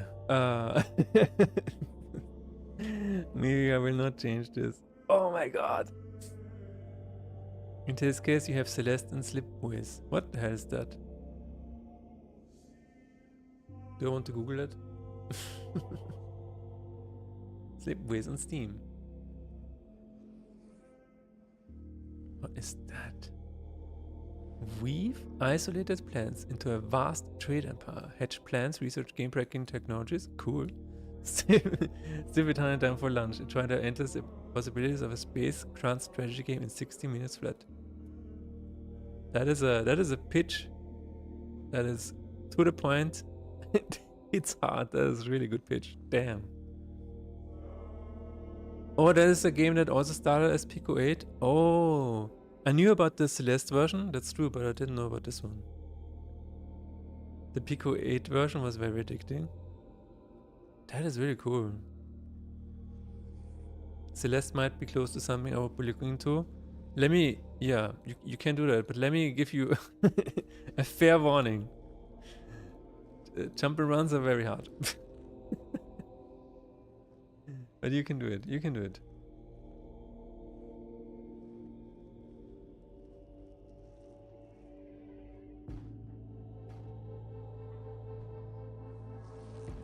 You know what? That's actually really cool. I'm gonna add it to my wish list.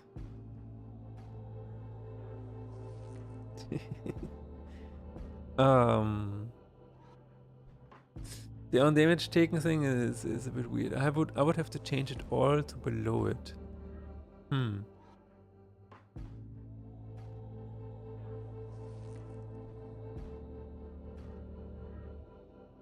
then I would have to check after the hit. Huh. Mothership Game Dev Apprenticeship Program when? Yeah. I have too many Metroidvania ideas. Okay, Nick. I have a I have a suggestion for you. Think small. Think smaller. Even if you have a small idea, cut that idea in half. Quarter that idea. You have to make really small projects first that you can actually release in like a month, maybe in a week. Maybe start with a project that you can finish in a week. That is what I did. When I wanted to learn. Oh no, we have ads. We have ads. I will be right back.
One thing I want to start is actually making something like of Demon Souls, but like 2D. Also, you're talking about.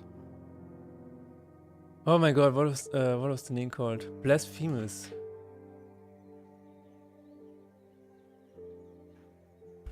Blasphemous or Ender Magnolia.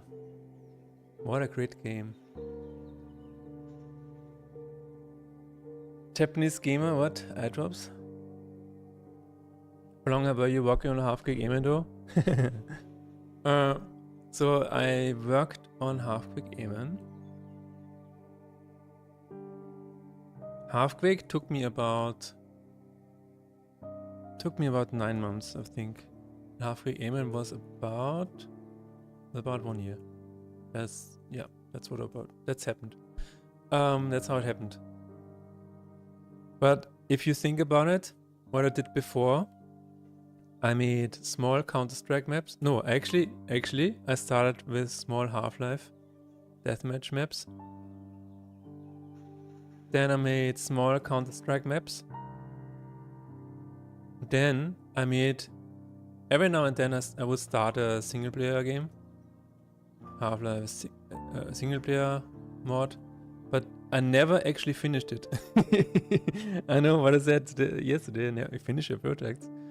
But the problem with these single player mods was I always had technical issues. I would always get into like weird issues where loading from one level to the next would cause the player to not work, or would cause the monsters to still reappear, or they would fly through the ceiling or whatever. And but then for Halfquake, I just set out to work through it. I was like, okay, this has to work somehow. And in the first Halfquake, there are actually systems in place that fix the small issues that I encountered when making the small attempts for making Half-Life single player mods. Like there is one scene in Halfquake 1 where where I knew that in a place like in the room earlier, whatever, there were monsters, and if you keep the monsters alive and you load to the next level, then the monsters would just keep flying through the level. Like they would fly through the bottom and then appear at the top again and just keep flying. And so if you keep playing the game and you would get to a similar coordinate again, you would just see monsters flying through the ceiling and stuff. So to do that, to fix that, I would just always set off explosions to kill the enemies before you switch to a new level. This is actually what happens in Halfquake 1 and 2. But yeah, this is only stuff that I figured out after working through many of the trials, you know. But yeah, you know, you need to start small. Yeah, maybe I should start with something that would replicate a small part of some old game from platforms like Sega Genesis. Sunrise took a whole lot of time, but Halfquake Sunrise is well, I started. I don't know how often I started. I don't want to talk about it because I keep talking about it on stream. But when the version that actually is now live, I started in around 2007, and then I released it in 2010. So it's about 3 years actual work time, actual dev time of the version that is available now. Like everything prior to that, I had like 2 or 3 different versions of it. I think it was 3 or 4 even, if you count the point-and-click adventure. Yeah, this took a lot longer. And nowadays, a project of mine usually takes about 2-3 years. That is just totally normal for me. Whenever I start a project, I know it's going to take me 2 or 3 years. It's bad, but I looked into Suno AI again, and it's really scary how much it improved. Suno AI.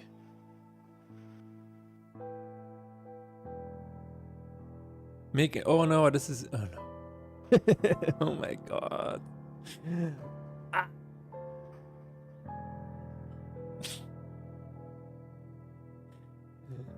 Okay, I need Pro Convolution. Thank you for saving the stream. No, thanks for joining. How is it going? I'm doing quite alright. I have currently fixed a bunch of things, a bunch of soft logs, a bunch of hard logs. I don't even know what that is. But yeah, I'm doing fine. 2 or 3 years sounds like a patience chapter. Yeah, it requires a lot of patience. Yes.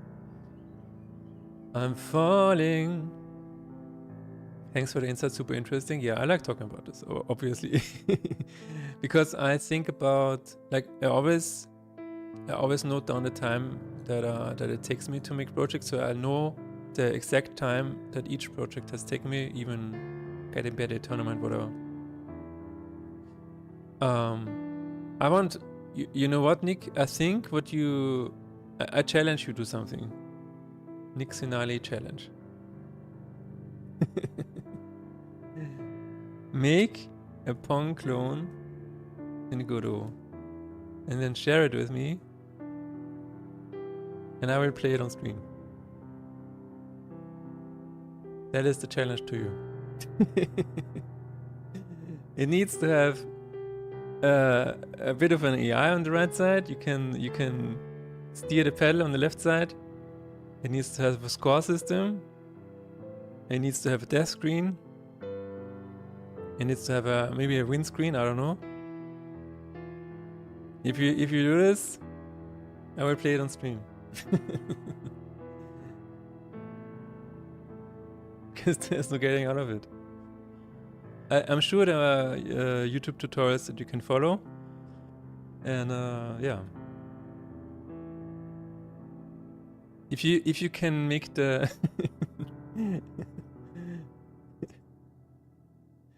make the ball look like an evil smiley. Like the ball should have a bit of an evil smiley on it. That is optional.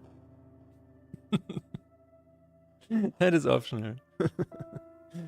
Yeah, that is my challenge to you. Let's see, I'm going to drop application today, but yeah, let's do it. Okay. So you're saying challenge accepted?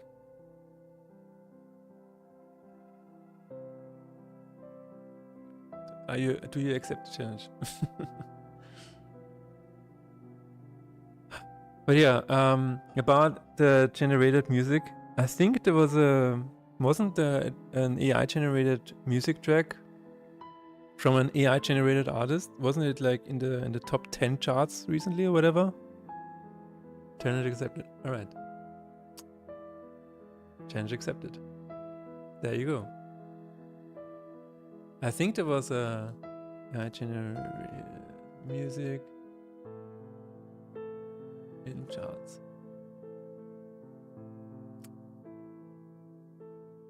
Oh my fucking god.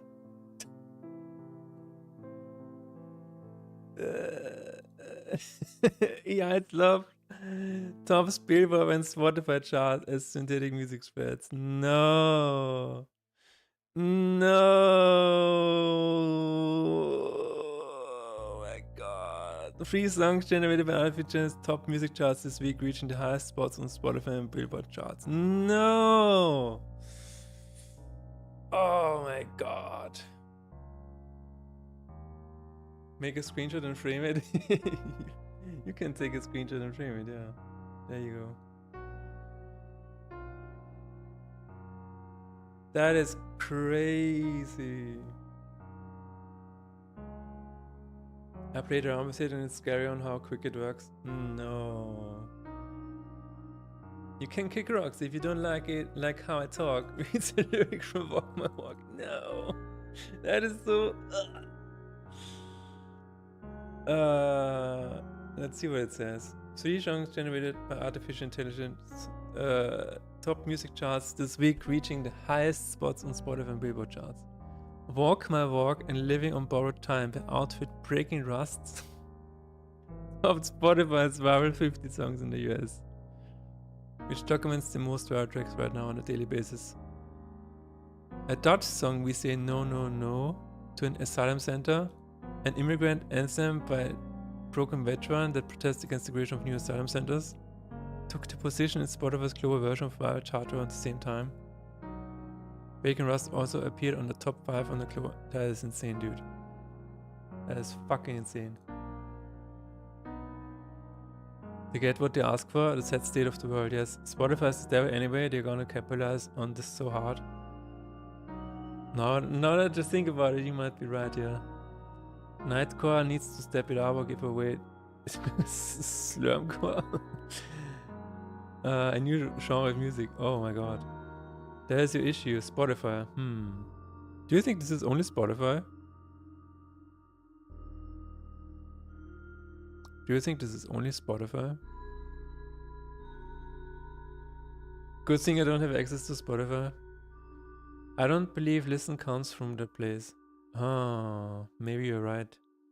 Didn't they pay 50 mil for AI Korean influencing? How is this news? I don't know. To me, it sounds really bad. AI music has improved in quality from its early clanking days.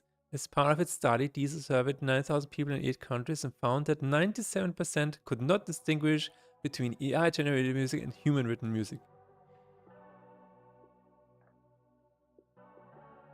There's no denying it. I think it's fair to say you can't distinguish the best AI music from human-composed music now.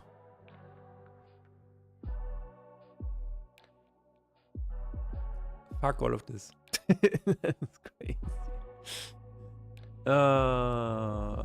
It's really hard to distinguish, yeah. On my platform called Mike Music, my own song got...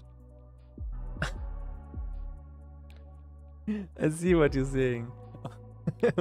My platform called Mike Music, my own song got 4 billion views, trust me, bro. I can hear it, but I guess not everybody can. Have fun in your AI bubble, yeah. Oh my god. Yeah, generated music just topped the charts. Wait a minute. What is that? In a seismic shift, blah blah blah. An AI generated song crafted by Claude AI has quietly overtaken Ed Sheeran's newest release to snag the top spot on global streaming charts. What and where? And which song? This might just be a scam page written by AI. I think this article might be an AI. I think this photo is AI. You never know. No. Wait a minute, what is that? They said in country charts. This is not just OBS. This is not just Spotify, is it? I actually opened a new book selling platform and now own my book. Is a bestseller. Millions of copies sold. AI promoting AI. Yes, it's gaslighting us all. Is it? Wait a minute. The #1 country song. Are they just talking about Spotify or is it everywhere? I mean, where? On which country charts? Where? In just the charts? Everything is rigged. But this makes me feel mad. This makes me feel mad. Okay. Country genre. No, I mean in the country charts. Yes, I know the genre, but in what kind of charts? Like Spotify charts or what? You see another problem? I see so many problems. It's so crazy.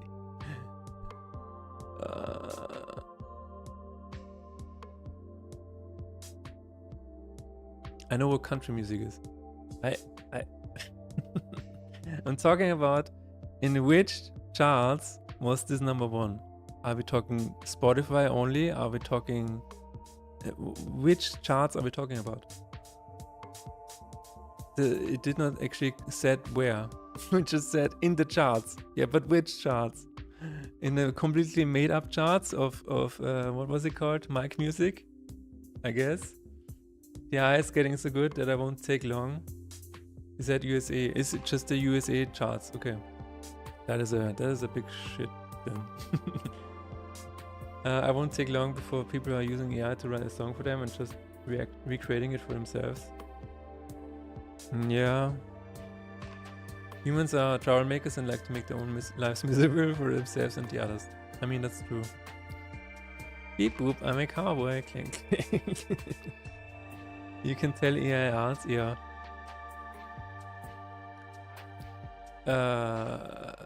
It's oh yeah, we have to translate the Steam page. Let's do that. You know what I saw recently? I don't wanna bash this person because I know they're just starting out. Let me see. Oh.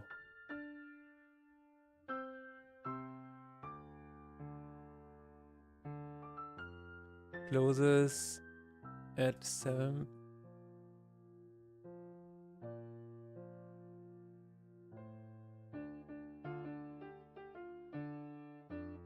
Just hang on 1 second, I need to make up a meeting.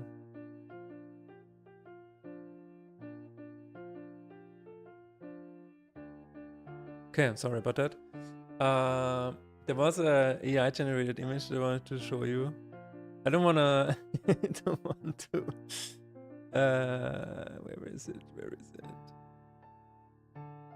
Ah yeah.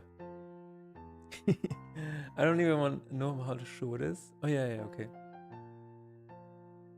I don't want this person to get any hate or whatever, so I'm just gonna show the video, the screenshots. It's actually so funny. Okay, so this person, you know, it's a very young person. He just composed this track or whatever for their own game, and they used an AI generated image. And I want you to see this because this is really, really funny. Like, tell me the things that stick out to you. Tell me the things that obviously say that this is AI generated. So first of all, we have this guy over here playing the bass. But where the fuck is his right hand? I think his right hand is playing the guitar of the other person, right? I think like with the left hand he's playing bass, like this bass, but he's also playing the guitar of the other guy. Okay. The other thing, this guy is playing whatever this is, but with his right hand he's playing guitar along with this guy, and this guy is playing drums or whatever with the right hand, and he's holding the guitar with his left hand. So this is like, just, I don't know, this is extremely collaborative music making. It's crazy. Does this band exist? I want to see it. Hello, Matt Chirpy. You've come in at the right time. It's crazy. It's on his right side. Zoom in. I don't know. I don't think so. I think this... It's his heartstrings. Oh.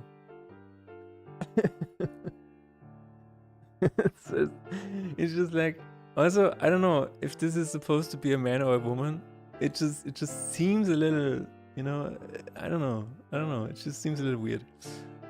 Totally fair if he's if he's like non-binary or whatever. You can do whatever you want. But I feel like, yeah, I got a bit confused there. Bo is also fretboard, yeah. I'm very scared. Close this picture, please. It is like a nightmare. It feels like a nightmare. I don't even know what that is. It's just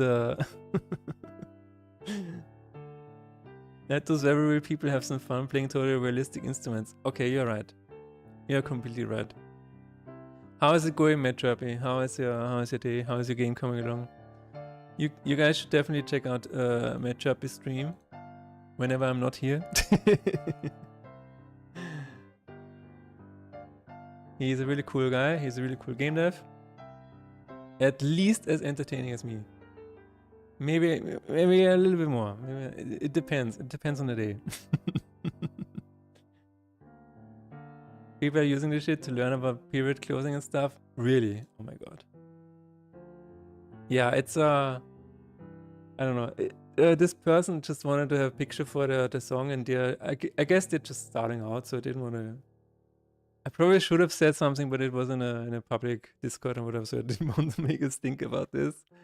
But it was a bit off-putting. It was like, really? That's how you play guitar? It's an attempt at cornetto. I know that reference. Cornetto. Wait a minute, do you still have that video, Cornet Theory? Let me share it. It is a really good video. His beard on that guy doesn't even go near his ear. Oh.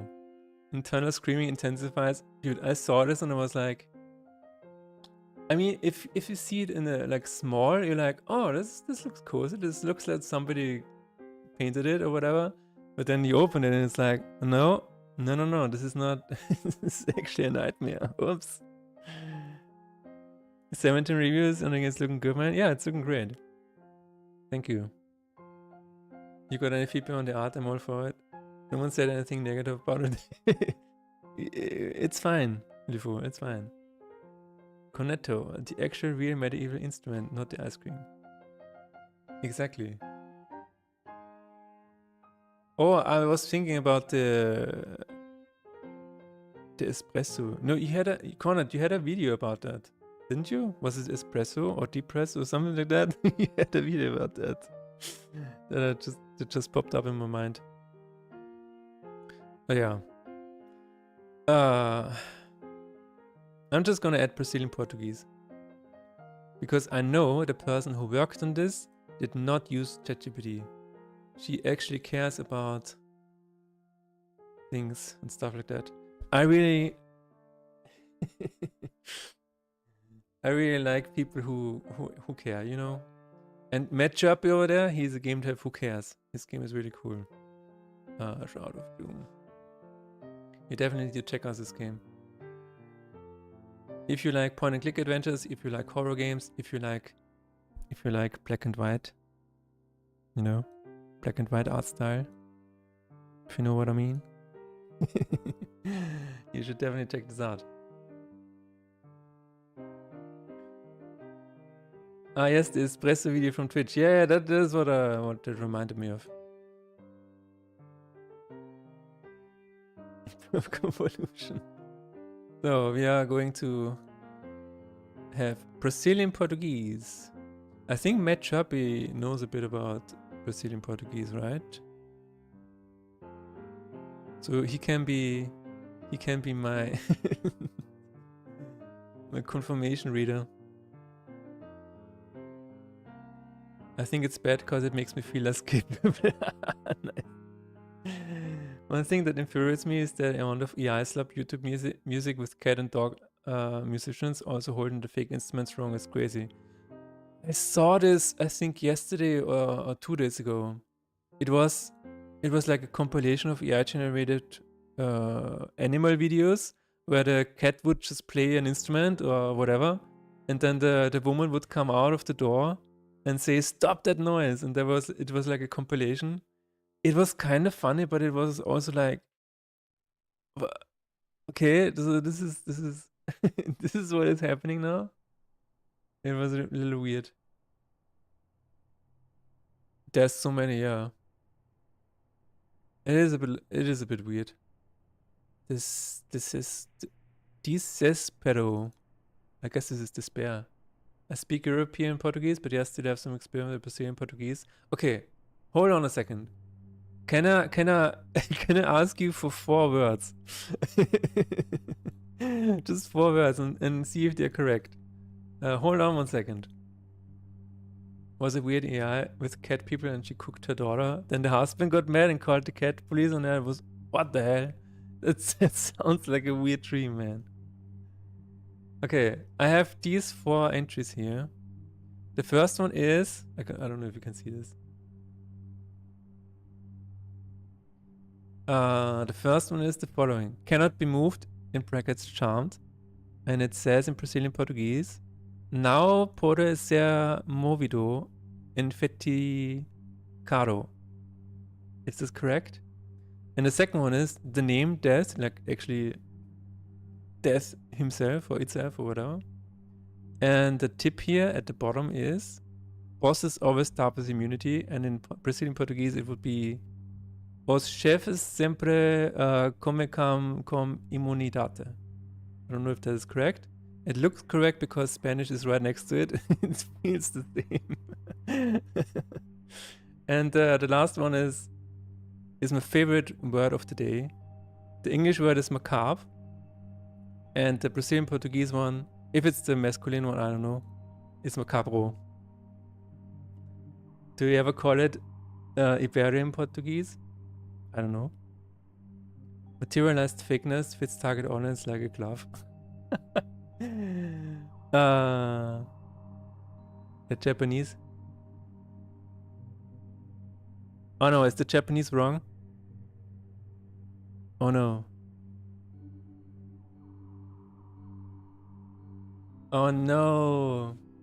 This was the other one. I think I hadn't. Yeah, I have not let this translate by Toyo yet. I think the last two or whatever. Death and the tip are good. The other two seem good, but yeah, I'm not fluent either. Okay, it's probably correct. All right. Thank you, Matt Jerpy, for the confirmation.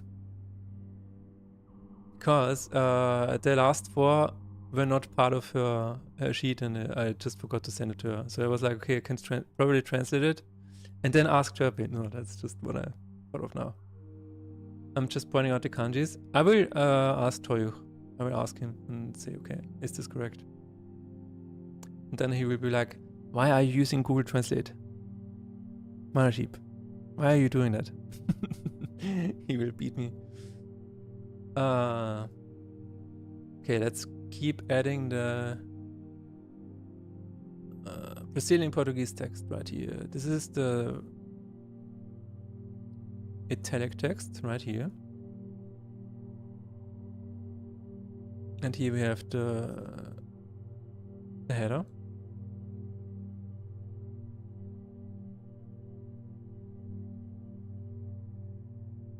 Italic. I find it amusing when I come across the word I don't know in Japanese, but I can kind of guess what it means. That's really cool. Oh, why I'd use it those kanjis? When my wife was actually studying Japanology. I don't know if that's the correct English word.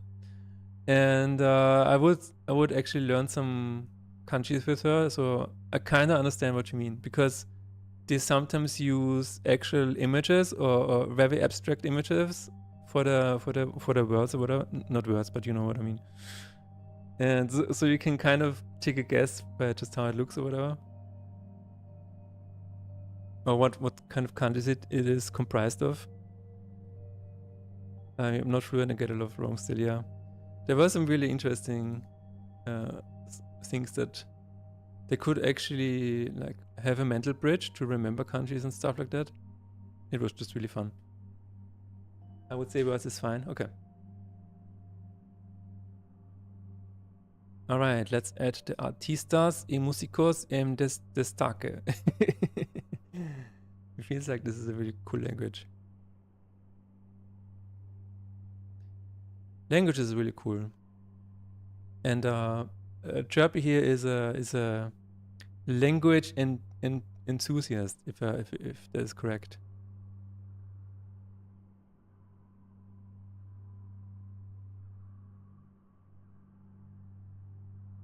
All right. Let's make this a header. Oh, no. You can stay this. And then I'm going to make a list out of this.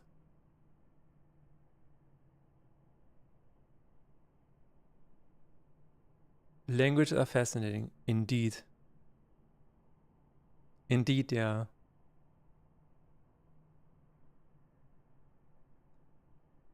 Especially Austrian dialect. I'm just kidding.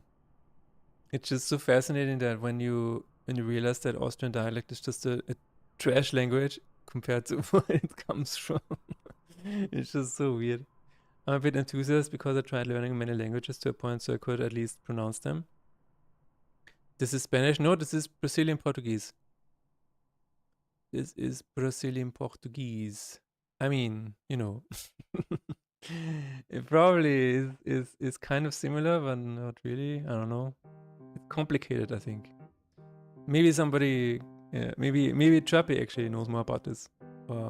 Like, what is, like, I guess it comes from Spanish, right? No, wait a minute. That's not true. That's Portuguese. That's the same as you. Oops. Oh no. Yeah. I just did the same. No, yeah, okay. But isn't it somehow similar? Well, what is going on there? Austrian dialect is absolutely mad. Yep. Du hast recht, Alter.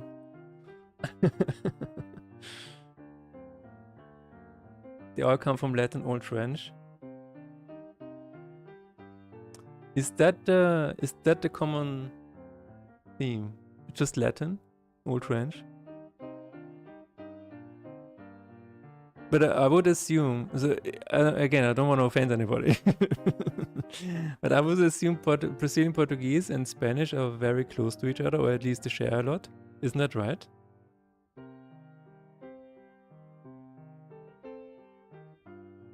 Or is it really exactly the same between French and Spanish, where it is really Latin, but you cannot understand, if you only know Brazilian Portuguese, you cannot understand Spanish, and the other way around. They both come from Latin, but amongst the Romance languages, they are the closest. Okay, they share 80% of the vocabulary, however the spellings and pronunciation can differ quite a bit. Ah, okay, so there is an 80% overlap. That is why it feels so close to me as just a spectator. It's like, isn't that Spanish? or the other one, like, isn't that Brazilian Portuguese? They both have the cedilla. Ah, you mean the... Where is it? Where is it? I thought I just saw it somewhere. Ah, this one. I think you mean this one, right? It's crazy how different Portuguese sounds though. First time I heard it, I thought it was something entirely different. Oh, okay. Portuguese has the NH and Spanish has the Nya? Nya? It has the Nya? I see. So that's why it... Aha. I see.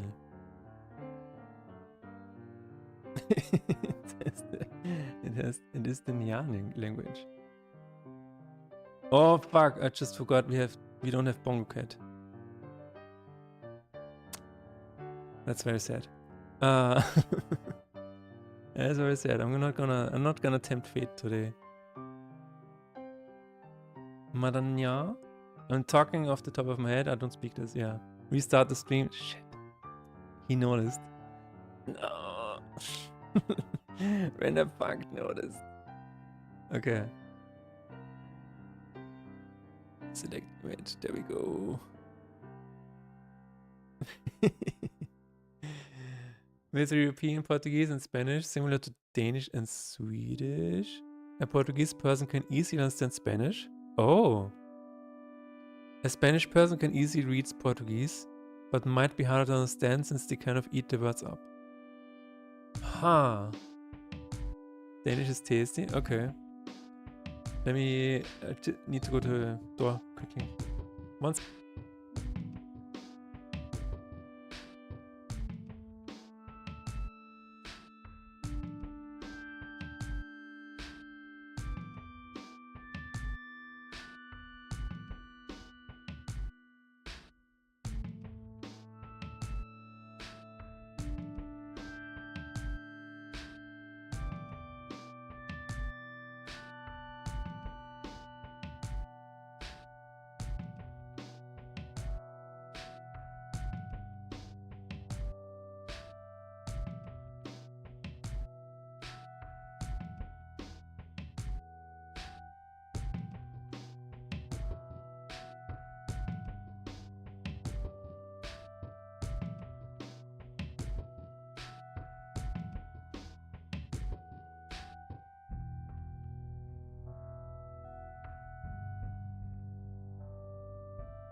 It is tasty. Brazilian Portuguese is a lot more open and melodic, so lots of Spaniards probably find it easy to understand. And then you have Mexican and Argentinian Spanish. Yeah, it gets crazy. The NH is kind of the equivalent of the ña in Spanish. Slight difference in pronunciation, but basically they're used in the same places. Camino. My qualifications are I have a PhD in liking bossa nova. Well, that is a good one. That is a good one. Okay. I feel like that is done. Brazilian Portuguese. Let's go. Save. Okay. Preview mode is broken. Wait a minute. I can also... Yeah, Brazilian Portuguese. Where is it? So what is the difference between Portuguese and Brazilian Portuguese? That's the next question. Wait a minute. Yeah, there is Portuguese Portugal and Portuguese Brazil. Oh shit, there's another one. Ah! It never ends. Goddamn colonizers. To stop it.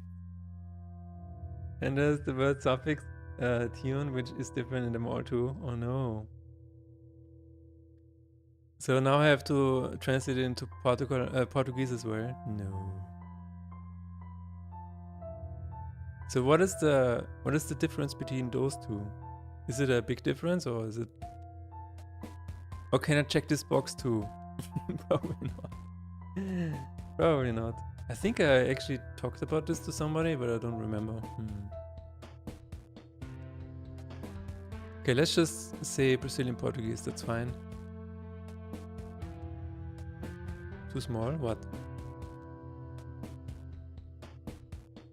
You mean the text, the page here? I was just saying that what is the difference between Brazilian Portuguese and regular Portuguese? So that is what I'm asking. If there even is a big difference. I guess there is, otherwise there would be no separate entry. Okay, now we have Brazilian Portuguese right here. They have quite a bit of a difference, bigger than American versus British English. Okay. Brazilian Portuguese is a lot more open and melodic, uses some different grammar and vocabulary, whereas European Portuguese is a lot more closed in pronunciation. Oh yeah, you said it earlier. Damn it.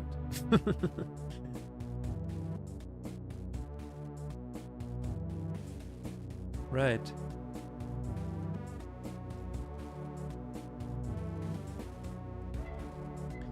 Interesting. It is fascinating. You know what else is fascinating? That language is not... Like if you look at the map and you look at the... I know this is very logical. If you... I'm not saying anything new or profound here. But to me it is so fascinating that if you look at the map and the country borders, and then it's like, yeah, you have Austria here, and then you would think that the language ends at the border, but usually it just there's like an overlap and stuff like that. It's really fascinating to me. Different set of loan words probably. Okay. Alright. Brazilian Portuguese. At least the page is live, and now we just have to bring this live too. So we added Brazilian Portuguese. Okay, what else can we do? Bedlog, yeah, this is a bit of a refactor. Rage and class can at least order should work with calculation. That is an interesting one. Name a creature of chat. Journal is confusing. That's fair. Matchup, he has said, add some smaller particles of fog to title screen. Oh yeah, that's true. We can probably do this relatively easily. I have a particle screen on the credit scene. Wait a minute. On the end screen. Do not check European Portuguese if you only support Brazilian Portuguese. That's gonna piss us off. Alright, yeah, I assumed as much. I will not do that. I will not do that. But it's so interesting because like the top 10 languages Steam. Most popular, I mean, this is probably bullshit, but it's not the official source. It says English, simplified Chinese, Russian, Spanish, Spain, and on place number 5 we have Brazilian Portuguese, and then it's German, Japanese, French, Polish, Korean, traditional, Turkish, Thai, and then we have Latin America, Spain, and Portuguese, from the original or the true Portuguese, I don't know, from Portugal is place 19 with only 0.30. So it's yeah, it's very interesting. Arabic 0.0, I mean, that's a bit of a weird statistic. 250 million versus 10 million speakers. Wow, that's crazy. That's actually crazy. Swedish coming in at place 20. Turkish is also not bad. I mean, place 12. It's actually a bit interesting that German is higher than... Maybe because Austria also speaks German. But Austria is really small. I'm definitely a bit of a hipster for learning European Portuguese. No, I appreciate that. I mean, it's not like you can just tick off a box and you're like, okay. It's honestly, it might be similar to simplified Chinese and traditional Chinese, where you think it's the same. You know, one might think there's not much of a difference, but there's actually, you know, political difference and stuff like that. So, I mean, that's probably even a more special case in that point. Didn't actually expect Russian to be in top 10, not to mention top 3. Yeah, no, Russian is big. Big. Almost as big as your babushka. Okay. I wanted to add the small particles from the end screen. So let's see. Most Portuguese people I've spoken to said they play in English and the game only has... Oh, really? Most Portuguese people I've spoken to said that they play in English in the game if the game only has Brazilian Portuguese. Yeah, okay, I see. I'm not surprised that China is a big market. No, I'm not surprised either. Yeah, actually, you know, this statistic is actually outdated. I think is Chinese, like simplified Chinese, has actually overtaken English already. Not by much, but yeah. Yeah, that's crazy. But I would, yeah. I guess it's, yeah, I guess I can understand. There's probably also a bit of a pride attached to it, right? You're like, no, I'm not gonna play this in Brazilian Portuguese. I don't do that. It's I guess it's kind of similar to what we have between our German friends and Austrians. You know, it's like a bit of a... We don't really like them, but you know, it's kind of alright. Obviously, I love European Portuguese, but with that being said, from a business perspective, I understand why games only localize Brazilian Portuguese. Yeah, but it is a little weird.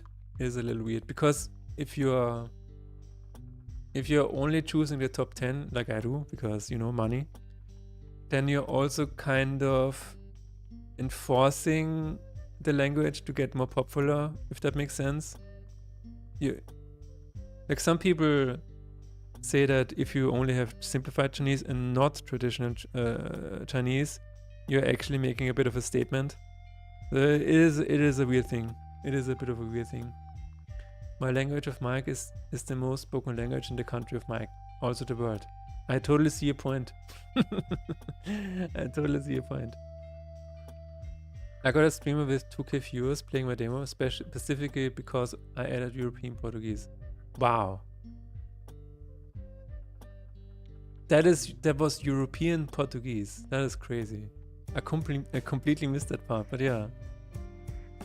Austrian, Swiss, Bavarian, East German dialects, they sound like different languages. True. But also very endearing in a way. Oh my god, I hate the Swiss. Oh my god, don't get me started. I don't really hate them. They're nice. They are all nice people. You know the last... Oh my god. I was working together with a with a person from the Schweiz.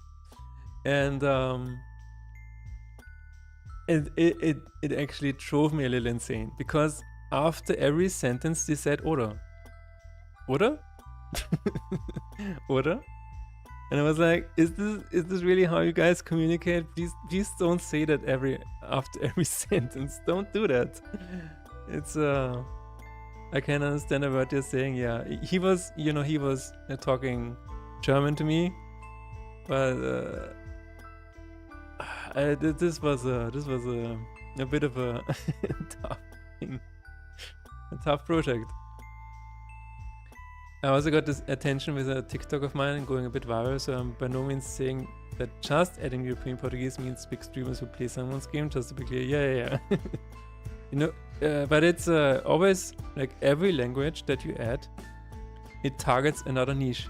I mean, if you're not talking about the top 10, I wouldn't say the top 10 are niche, but in a way, every language is another niche that you're targeting. So it can totally make sense to target not only the top 10, but go a little bit further, because you might just, as you say, you might just get some influencer who is very big in that particular language, and then you might blow up in that region, and that is very cool.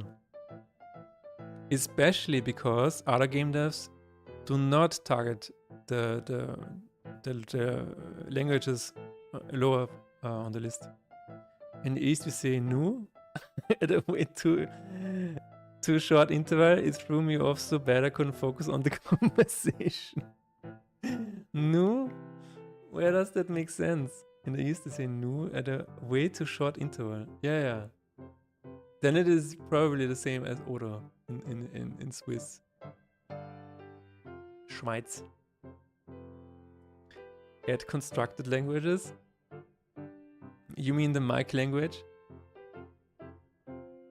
Esperanto is actually fairly cosmopolitan. Hello, princess. Yomo-chan. What do you mean?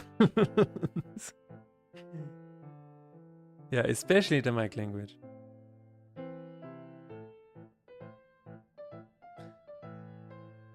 It's a conlang?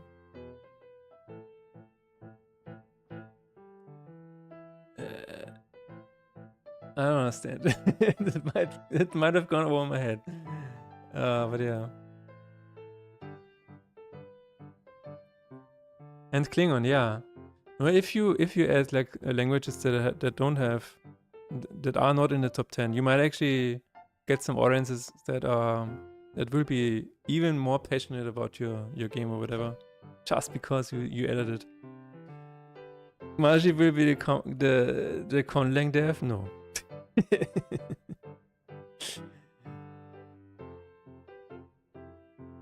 Okay, I have to look that up. I don't know what you mean. Cayman Kevan från Österreich. Hoppas du mår bra. Stort gratis till din release. Bra jobbat. Actum. Oh my god, I have not seen that. I'm completely out of the loop about that. What the hell? What is that? Oh shit. Oh my god. It is intended to be a universal second language? Let's go! I have not heard about that. Or maybe I've forgotten about it, I don't know. Map of Esperanto groups in 1905. It's pretty big, I would say. Guy was making progress. Was a constructed language made to make communication between very different languages groups easier, but a lot of people actually speak it? Interesting. In the early to mid 20th century, when thinkers actually made the news. When thinkers actually made the news. The 7th Esperanto Congress. Wow. That is interesting. In Nazi Germany, there was a motivation to ban Esperanto because Zamenhof was Jewish. Oh no. It specifically mentions Esperanto as an example of a language that could be used by an international Jewish conspiracy once they achieved world domination. You know, this guy had a real problem. This guy had a real problem. Oh my god. The same with Inter-Slavic, the Slavic Esperanto. Oh. I mean, that is another... Esperanto is like the most popular constructed language, basically a very simplified Romance language as far as I know. Interesting, I've never heard about this. Oh, maybe I just assumed it was a different word for like... okay, I will admit here, it looks very Spanish. Like Esperanto sounds to me like it's Spanish. the word itself. So maybe whenever I saw it in the past, I was like, oh, this is but it's a completely different thing. That's interesting. So wait a minute, can you actually translate stuff into Esperanto on Google? Hallo Leute! Esperanto. Oh, indeed, you can. Saluto, no much. Oh, nobody actually says this. Yes, completely. Interesting. Hey, congrats on the game release. It's hella fun. Time always flies by when I'm playing it. Thank you so much, Colin D. There's also interlingua. Oh my god. About 80% of the vocabulary is from Romance languages. There is those Latin roots, yeah. But you know, if anybody in chat is able to speak it, maybe you should apply for Google and say this out loud. Is there a YouTube Esperanto pronunciation? Kind of want to hear what it sounds like. Say any Esperanto word, alphabet and pronunciation. Mini lesson. There we go. How long is it? 2 minutes. Okay, let's learn Esperanto. Let's do it. Let's close this. AI generated music. Number of syllables is always equal to the number of vowels. Wait, let's start again. In Esperanto, the number of syllables is always equal to the number of vowels, and the accented syllable is always the second to last syllable. This means that the second to last syllable is said with the most volume. My mind is already broken. What the hell? What was that? There was a movie with Elijah Wood in Esperanto, I think. What? Interesting. I've been in 5 different streams today where I've just completely accidentally taught the stream a new thing. You are on a crusade today. As an example, take the word Esperanto. You can see that there are 4 vowels in this word. 1, 2, yeah, okay. So there are He's not lying. 4 syllables, and the accented syllable is always the second to last syllable. The fuck? So this is pronounced Esperanto. Yeah, but it sounds very Spanish. Sorry. It's your turn. Practice reading these Oh, yeah, well, Italian, yeah. Yeah, it's interesting. words. Auto. Auto. Auto. So like in German. Sees. Sees. Sees?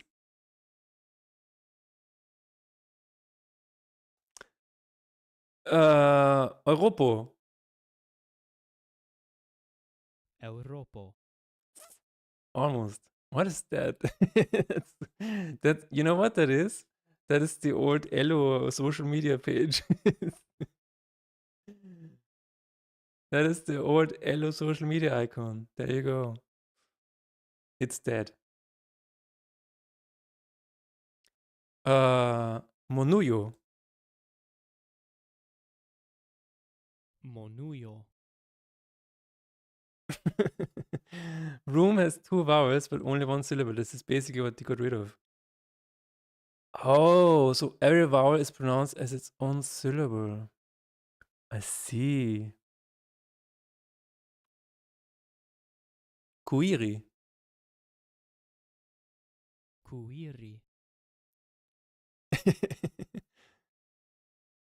Oh no, we have ads. It's looked like the Russian letter.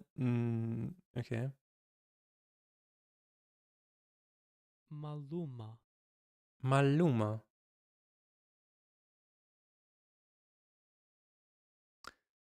I don't know what that is. I guess it's Silanta. Stellanta. Oh, it's God damn it.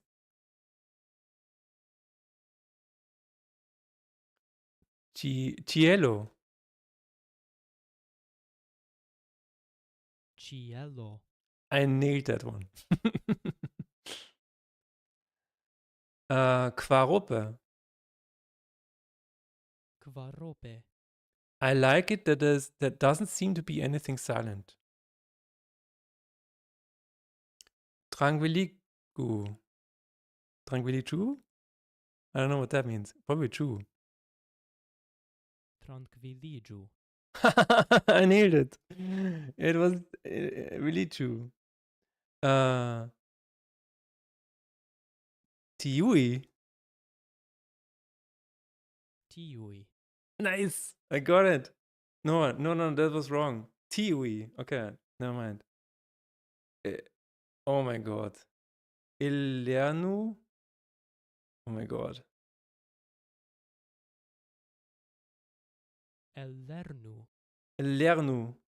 I don't want to spread misinfo, but I'm totally wrong about Elijah Wood as far as I know. Okay. Thanks for clearing that up. I was like, Now, pause the video and try to say this excerpt.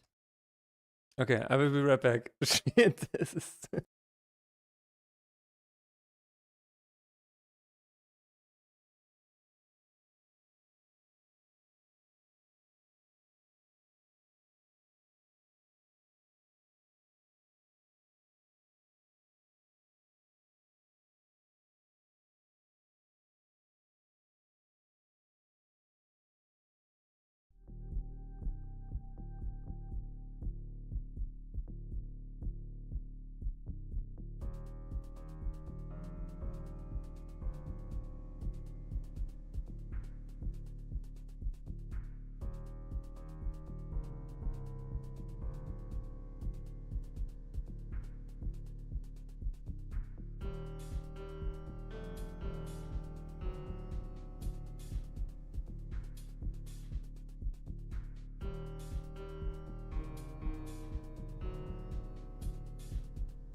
Two weeks later, we'll be studying ancient Greek on stream. No, maybe, you know what?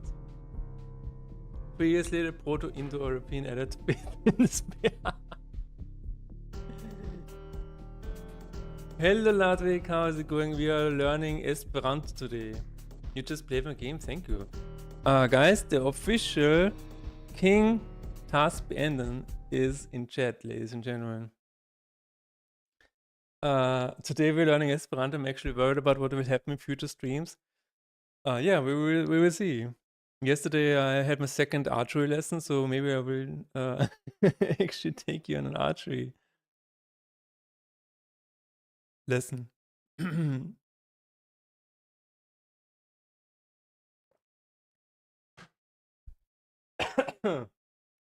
4 weeks later, Facing the Spurs turned into an architect game for studying languages. That would be hilarious. learn Japanese with Facing the Spur. Add runic English so virtually nobody can read it. What the hell is this? Is another can of worms. Okay, let's read this. Runic English? What the hell is runic English?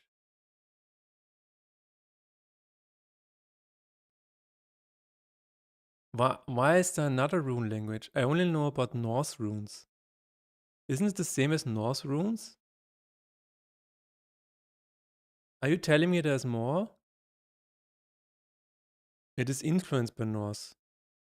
Are you telling me this is not this is another rune language? Fucking god.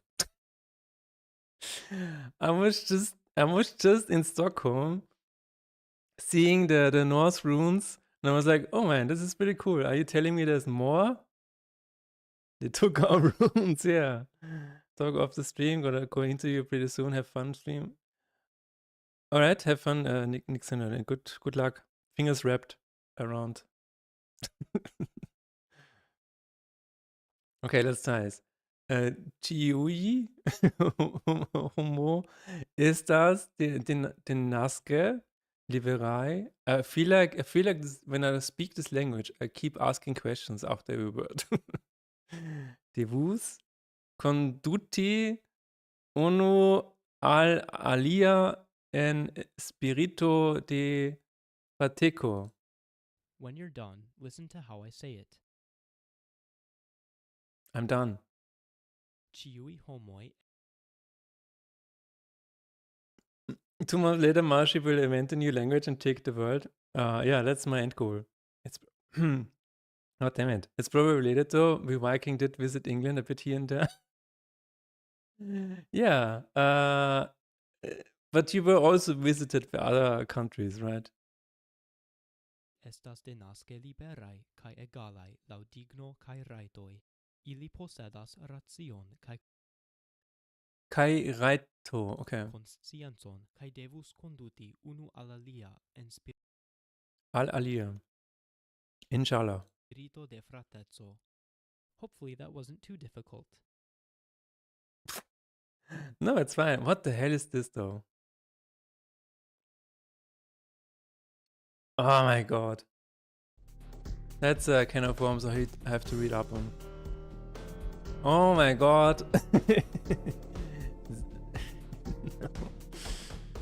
The Saxons were Vikings, and Anglo-Saxon languages are mashups of the language of the Anglos and Saxons. That makes a lot of sense when you write it like that. Majid Conlang addressed everyone as victim. True. I did actually invent my own languages at some point when I was a teenager, but I don't remember anything. I had just, it was not really an own language, I had just different words for existing words, like in German, and I then had different words for everything, and then I would have to see if I still have the words somewhere. I don't think so. Fun fact, Dublin Island was founded as a Viking settlement. Oh. So is it, can you go there and just say, okay, in the past this was a settlement of ours, so technically this still belongs to us.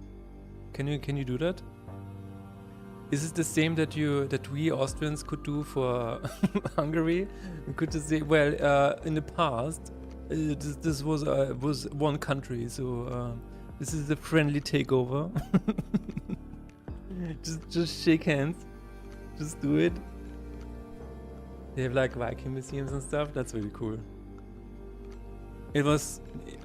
I have to be really honest. This was so fascinating in Stockholm, visiting the museums and stuff, and just being out on the countryside and seeing like ruins in the wild. I mean, they were taken care of, but it was really cool. The War of Vikings had the Anglos and Scots forcing the Saxons back and forth. Oh.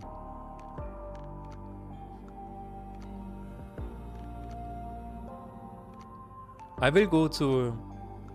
I'm actually planning to go to Norway. I don't know. I know that the N word is is not permitted here at Chirpy, but in front of Swedish people.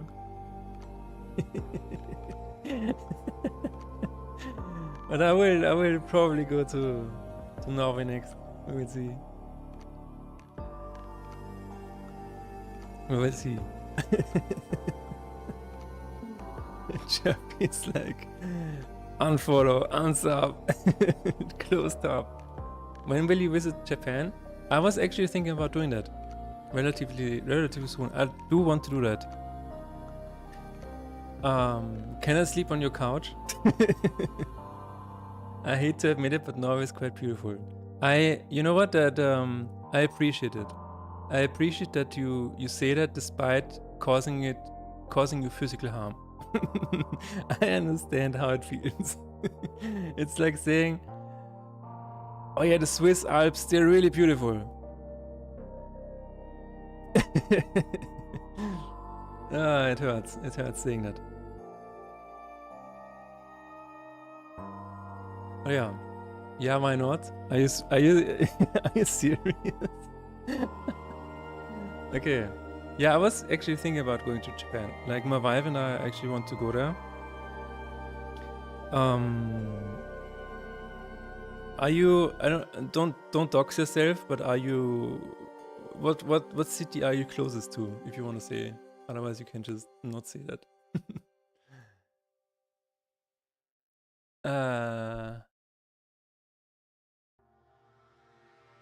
Okay. Task, I think that's completely fine. But thanks for letting me know. I think I can. I think this is just what is caused during generating the build, but that's yeah. Okay, let's see. All right.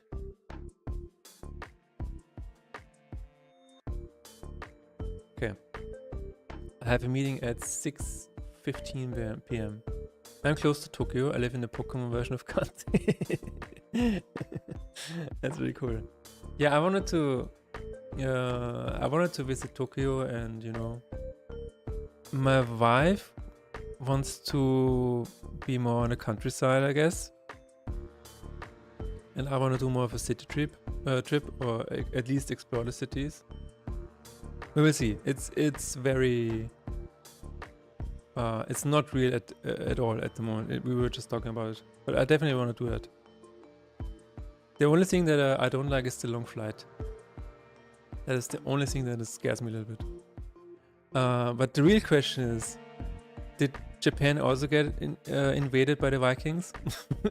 Are there Japanese Viking runes? Are the kanji inspired by the Viking runes? Is that the missing piece? The missing link?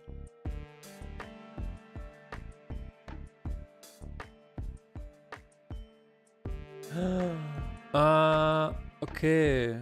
That's a good point. Thanks, Task. No, but they did get invaded by Russians once, kinda. That's crazy. I mean, yeah, that is really crazy. Maybe I'm no historian. Let's actually look at that, because what Task just told me is that there is a burst file being generated with local asks. I don't know if that's true. The Mothership conspiracy. It's all runes. Yes. It's all runes on this flat earth. Where does it say burst compiler?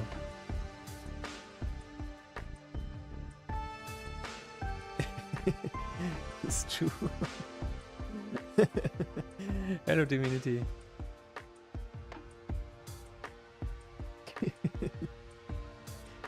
Yeah, Norway, dude. There was a video by. All right, yeah, that looks a bit weird. That's right. There was a video by... I always forget his last name. And also his first name at the moment. Who is the... You guys know. Who is the YouTuber? The fit guy. Who always does this crazy Magnus... God damn it. Mitbro, genau, there it is. He actually, like... I don't know if you like this person, Chirpy, probably not. But he actually had a really cool video where we walked along Norway and stuff. It was actually quite cool. Now it's beautiful. Chirpy's like, stop talking about Norway. Stop it. Nah, he's cool. Okay. I think he's really, really cool. I like his video a lot. Magnus' content is kind of nice, yeah. I really like Magnus's content because it motivates me to go to the gym and just push myself. Some Norwegians are okay. Oh, okay. Alright. My blue sky profile says Tokyo, so it's all good. Okay, don't worry, it's the biggest city. I might as well say I live on Earth. yeah, but you know how it is. I also say I live in Vienna, but you could probably... Vienna is so small, you could probably meet me on the street if I just say I live in Vienna. Like if you wait around for a week somewhere. Also, hey, yeah. Hey, door. Hey, door is goodbye, right? Danes on the other hand. Oh no. Yeah, oh no, not the Danes.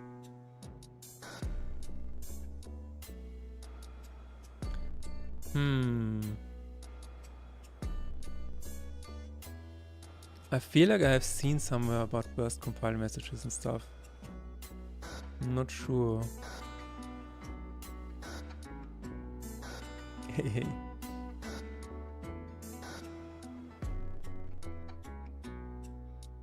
Yeah, this was actually one of the coolest things in Stockholm. The hey. I don't know why, but it was just we also say it, but we, but not like them, not like this. Isn't that in the build window? Yeah, you know what? The burst debug information. Isn't there a flag somewhere where I can deactivate that? I thought it was in the build settings, but apparently it's not. I'm sure yeah, exactly. I'm also sure I've seen it, but where? Oh, maybe somewhere in another tab somewhere or whatever. I know how to say my name is Mike, but I cannot spell it. What? What? Adaptive. Oh, burst. Oh, there it is. Enable burst compilation. Enable optimizations. Debug information kind. Line only. Disable warnings. Enable burst compilation for selected platform. Yeah, I mean, that's not bad. Can't you search in the right up corner? You're right. Damn it. God damn it. I've been out game deved. Burst. Oh, that's it. I'm already in the right... Unity, are you okay? What the hell just happened? Unity sometimes does weird things in the command line and I'm like, okay, are you okay? Are you alright? It just pops up this command line window every now and then. I don't really know how to get rid of these. Maybe I will ask around. And I mean ChatGPT. Lib burst generated. I mean lib burst generated seems fine. I just don't want it to appear. That's really interesting. Let's see. How can I disable? You cannot disable lib burst generate because it is necessary file for certain Unity-based applications. Oh. The file is often associated with older CPUs that lack specific instruction sets, and deleting it can allow the game to run into a proper... What? No, I'm not talking about the EL file. I'm talking about the text file.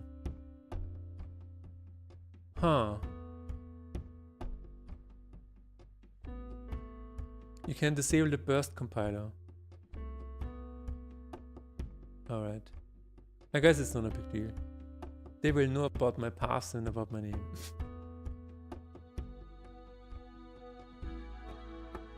But this is... I mean, I will show it on screen anyway because it doesn't really matter, but this file actually contains my path, my local path. I guess it doesn't really matter, but it is just really weird because it also contains my user. Jag heter Mike. There you go. The limits of my Swedish knowledge. Yeah.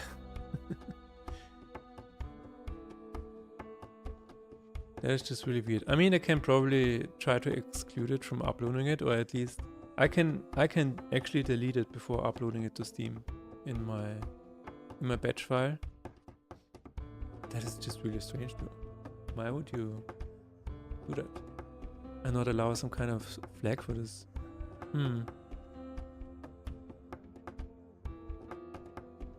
Oh, you know what? Maybe it's not being generated anymore anyway, and this is just a leftover from a previous build. That could actually be it. So maybe this was an output of a debug build, and if I just delete it, that could actually be it. If I just delete it, yeah, this was last generated on October the 3rd, and the last build was on November 12th. So if I just delete it, then it should be gone. I guess this was just because of development build. So when you check development build, then it will also give you the debug output for the burst compiler. I guess this is what happens. That would make a lot of sense. Okay. Oh my god. Yeah. I will just delete this. Screw it. Because yeah, this is not in the other ones. No, this is only the Windows folder, and that only happened because I had a debug build. I guess this might be it. Perfection.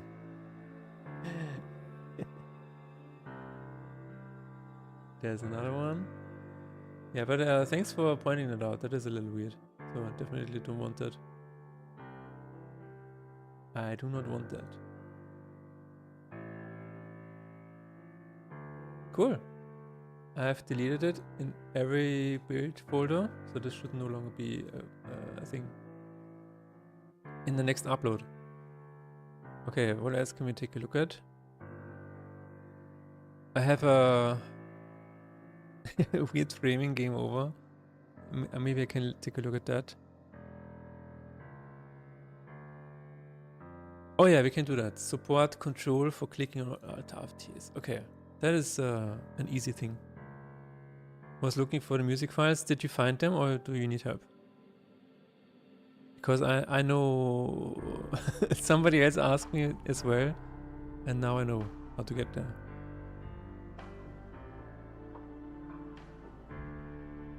I think I can just show you anyway. The thing that you have to do is you have to click here and then activate soundtracks. So yeah, you click on this select here and then click on soundtracks, enable it, and then you have the Faith in Despair soundtrack here and you can download it. And then you can go to manage and browse local files, and then you have FLAC and MP3. Oh my god. There you go.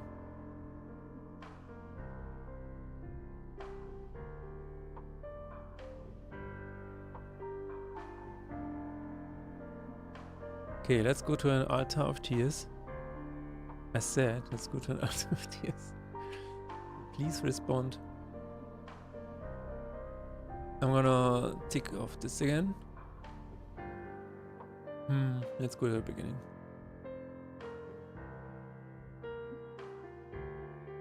There we go, Alt of tears. So if I click here with Control, then it should do the same as a middle click. Okay, let's see if we can do that.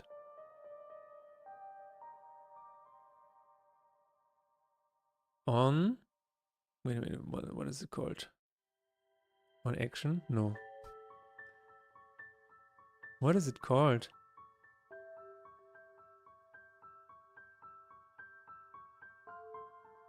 On triangle update. There we are.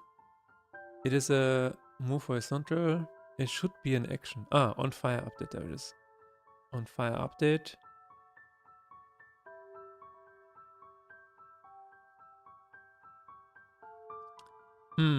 Should I do it everywhere? Have the same functionality? I guess I could. Hello Revolver, how's it going? Did you see it? Task? I guess you saw it and you're already listening. That's why you're gone. Return the map. Okay. On fire, update once. Click active button. This is not. Wait a minute. Is that a button? Is a card slot a button? Oh yeah, it is. Oh. Okay. Yeah, then we have to do it here, I guess. Yeah. Let's go into a altar of tears. This is indeed a button. It makes sense. Oh, big lag. Did you speak to me and download? Yeah, no, I was just asking if you got the info. If you got the info, the information that I showed you.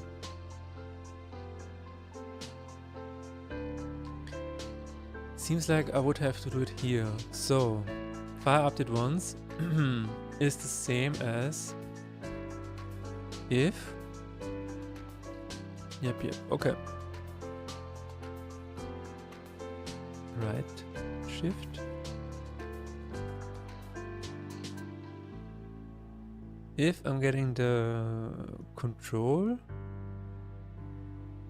left control or right control? Probably both.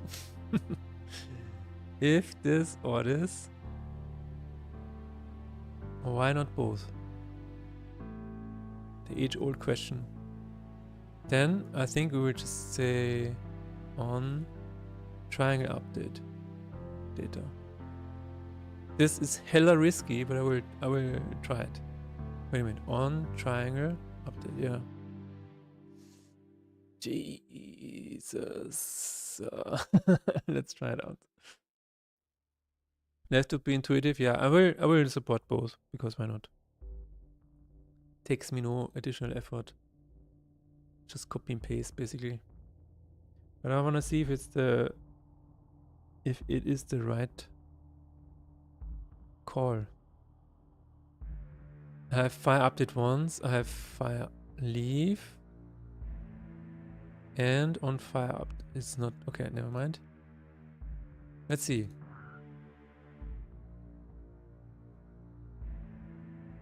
Nope. Nope. That's not it.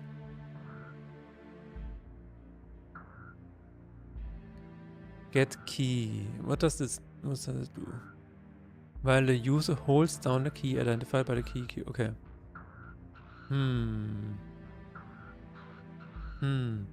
On fire update. What do you do, sir?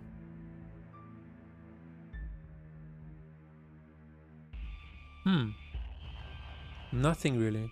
So it should be the right. The fire update once. If this is down, Do triangle update.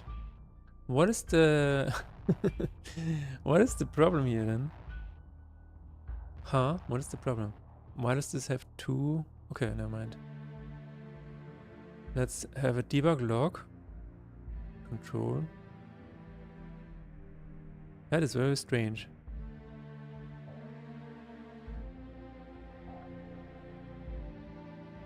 Oh. ToString.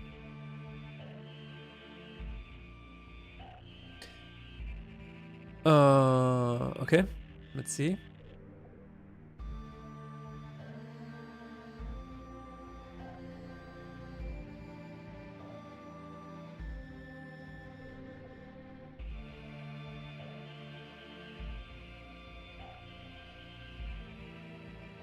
Error expect. Okay. What did I do? Jesus. There we go. Make sure it runs. It should be relatively easy. It should be relatively easy to implement. I'm wondering why the control does not register. That's interesting. Let's run it.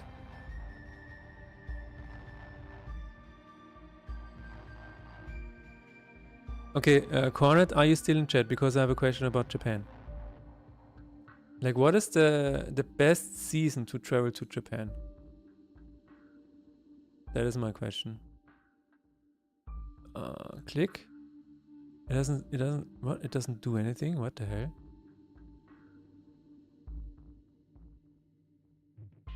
I'm so confused. March for cherry blossoms? Oh, okay. Is that also a very touristy season where it's like, you know? Oh, wait a minute. Late October for autumn weather? Okay.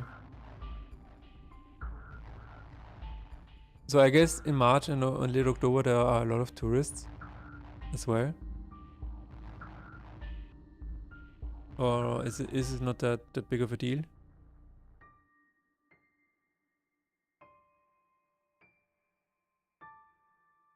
The worst time is like May to August. Okay. Because of rain and awful heat. I see.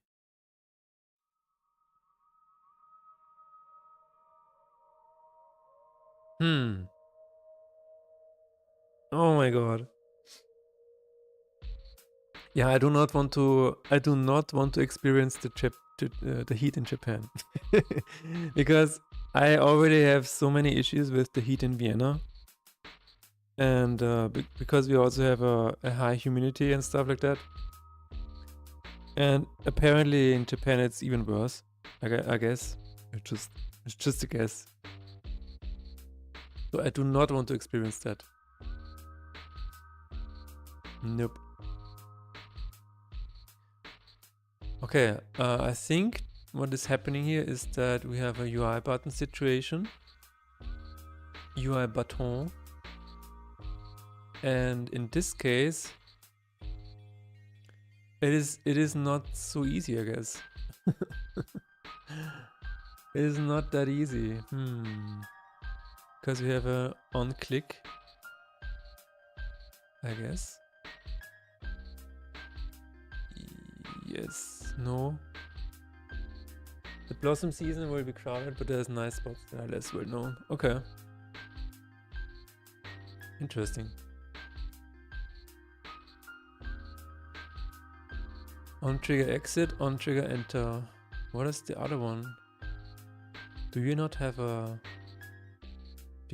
click function? Oh, on mouse down, there it is. On mouse down. So I would have to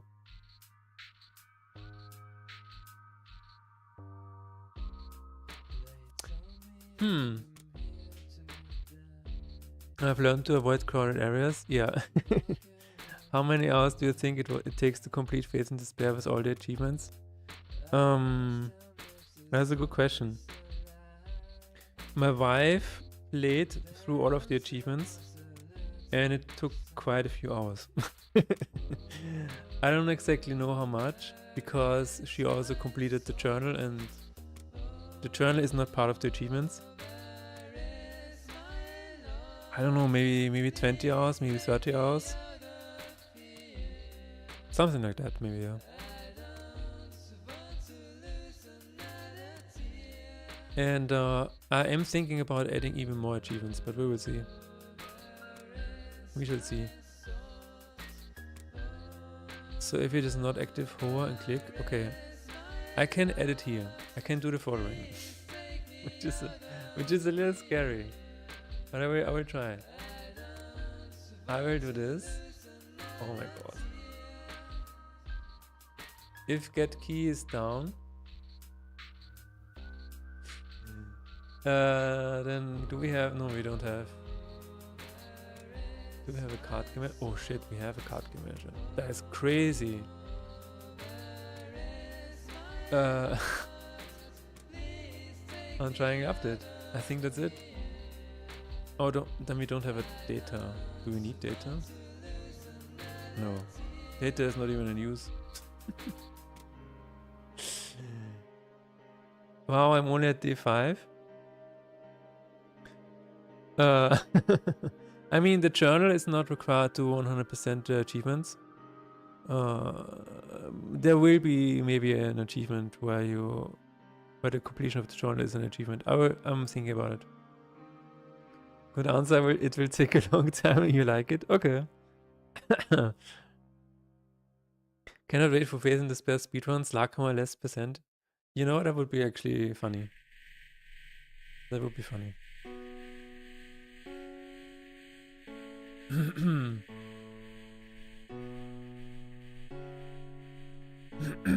Actually, 40 hours is not that much, what I think. Yeah. I mean, I'm thinking about adding more.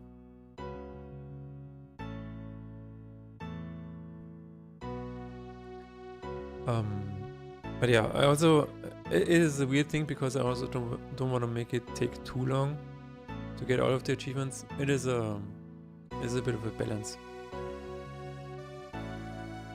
Maybe you can get it sooner. Maybe you can get it sooner.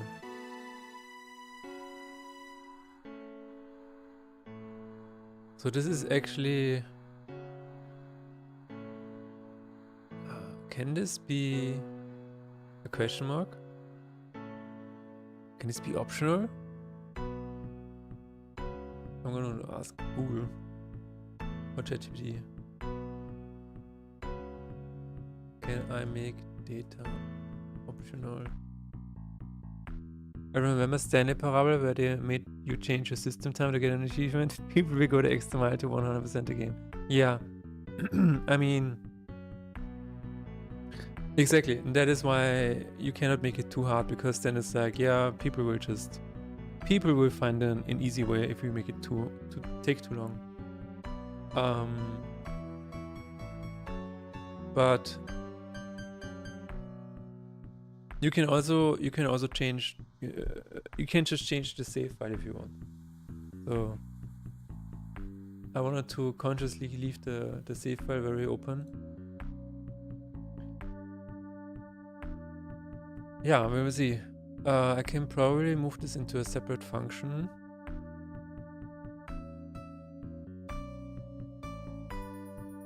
Triangle update. Public void. Triangle. There we go. This is not public anymore, and we will just call triangle update with no data and return. Let's see if that works. Blasphemy, cheating is not allowed, it says when you click it. That's true. That is true.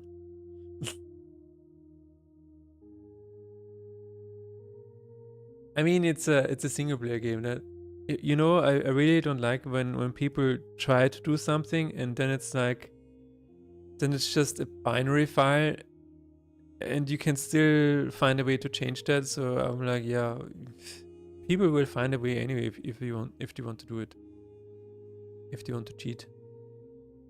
It actually works. Oh my fucking god, dude, that is crazy. But apparently not for this one. Huh? Okay, because it's full. What? Ah, because I clicked on an empty one? Yeah, okay.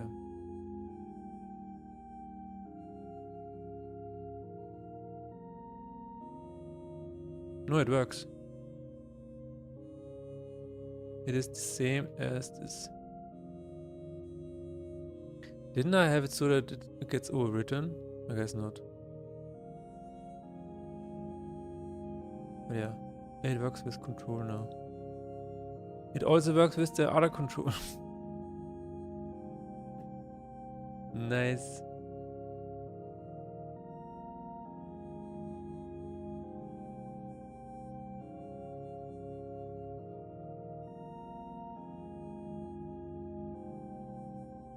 That is a bit weird. I must say that is a bit weird. Because it opens up. If you have something slotted in here and then you click with... Oh my god. Then you click with control. Wait a minute. Now it works.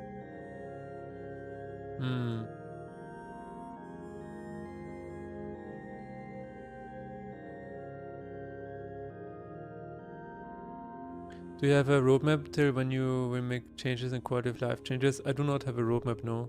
The problem is that I do not want to commit to a roadmap and then not be able to meet the deadline or whatever.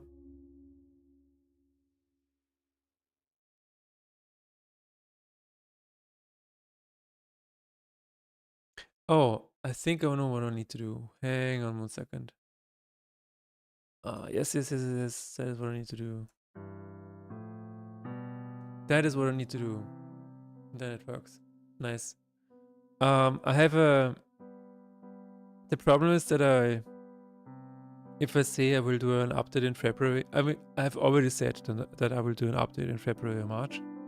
That is already on the news page. So that is my roadmap, I guess. But it's gonna be tight. No worries, that's how everyone does it, yeah. It's gonna be tight. I don't know. It's a bit weird, I know. There we go. Now it works. Yay.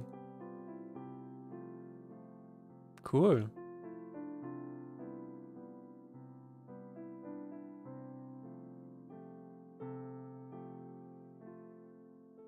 So I can do this, and then I can do this. This and this and this and this. Alright. Okay. Yay. But yeah, it's so there's definitely going to be fixed today. Not today, maybe not today. As soon as possible. Today I cannot do it because I have a meeting at 6. Wouldn't it be better for yourself to have some kind of concept so you're prepared for launch?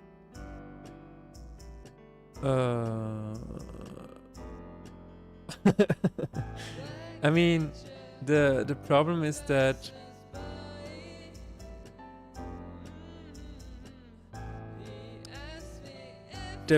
currently there's a lot of feedback going around.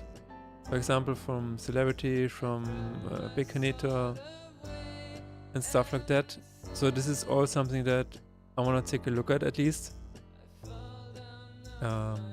And again, the plan is I have a lot of remaining art. This is the current plan.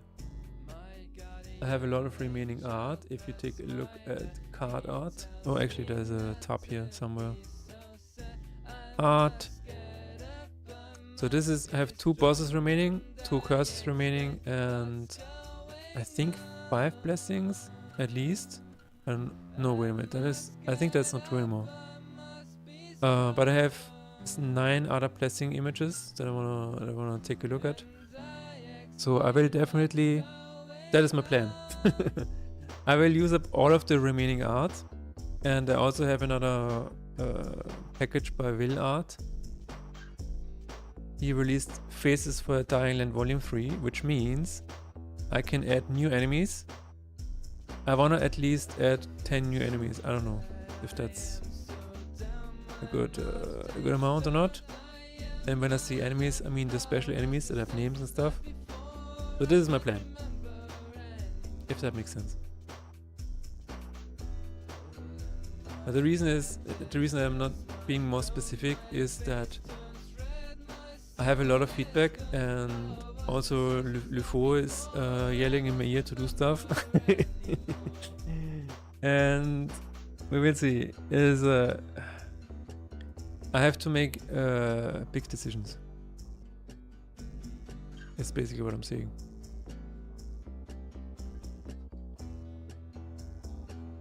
I don't know if this answers your question.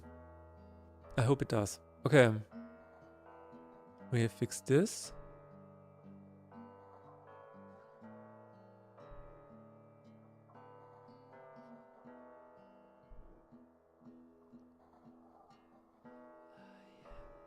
Yeah, out of curiosity, because managing of this kind of stuff, yeah.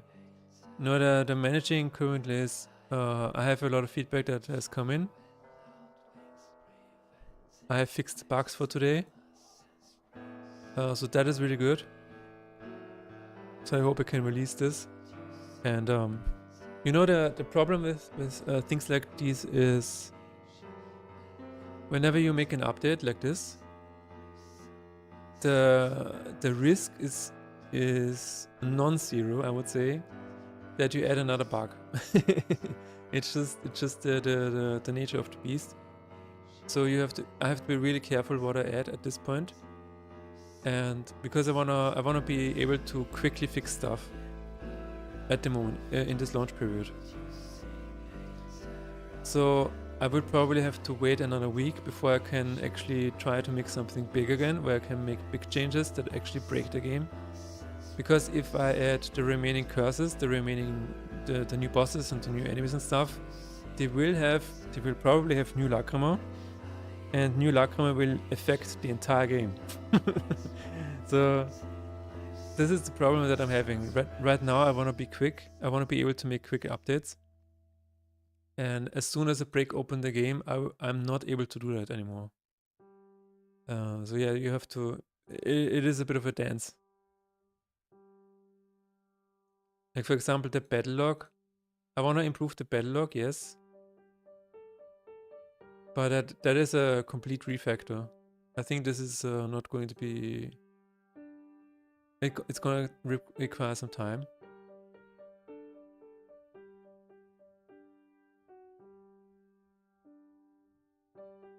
But yeah, that's the current plan.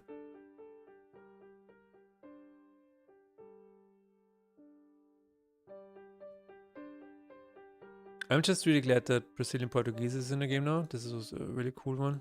And I hope I can release a button. Release an update really soon. Let's see.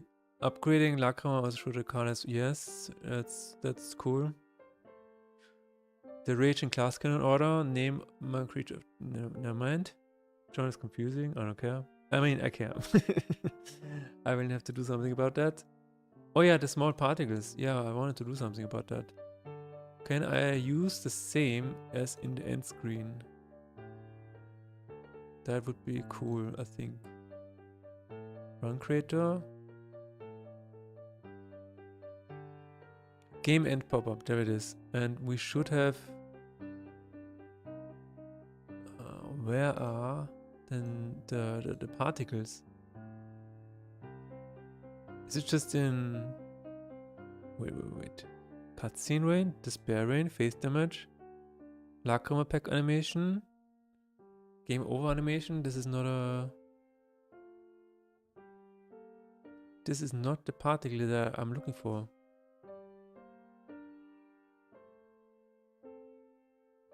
Show gold part. Oh. No, that's not it. Show despair rain, that's not it.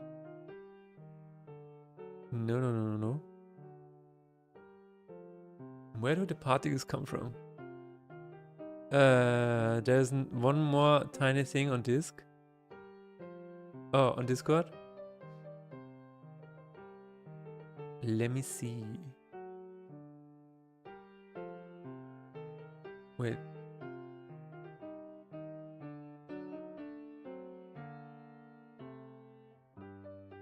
I mean, yeah, never mind. What is the other one? Oh, you're talking about you're talking about this? Forwarding on run oh, and of course this, yeah. This is on my list. Both of these. They are here. Continue after defeating Eternal Day. And confirm tip prevent first time a user would use damage on spell on creature. If this is this what you're talking about? Embarks? Gotta leave now. Family festivals. Have a good evening, Task. Thank you for stopping by. What is the other one? Oh, there's a new one? Oh. Flip and tetra visual to story. Okay.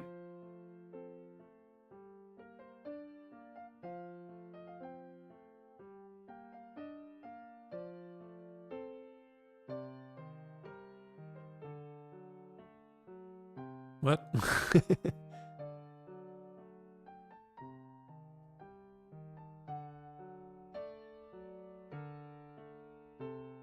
Attack?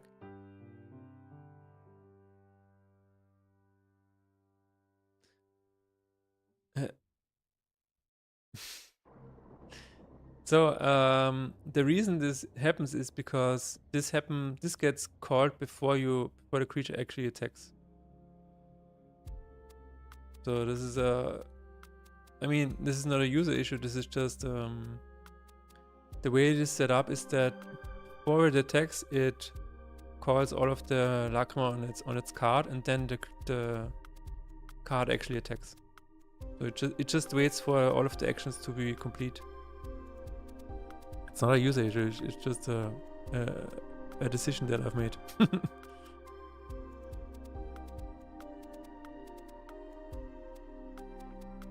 So it actually triggers so it wants to attack. This is what happens. It wants to attack, and then it says, oh, but I have an on attack trigger. I'm going through my list and then triggering all of the Lacrima on myself, and then I actually physically attack. No, the damage being dealt to the face down counters by a sign. Oh. No! That is actually not what it is. Oh shit, that is actually a bug. Okay, yeah, no, you're right. That is crazy. Wait a fucking minute. Family Fashion is one of your best songs for me because the accent from this song is so good. Nice one. That is very cool. That is a crazy find. Why did I never see that before? Okay. This is on attack. Let's see that in action. I mean in the code. Check attack triggers. On attack next. Oh my god. I see some. It's always so funny when I see Lacrima that I've actually implemented, but they're not in the game anymore. Because they were too complicated.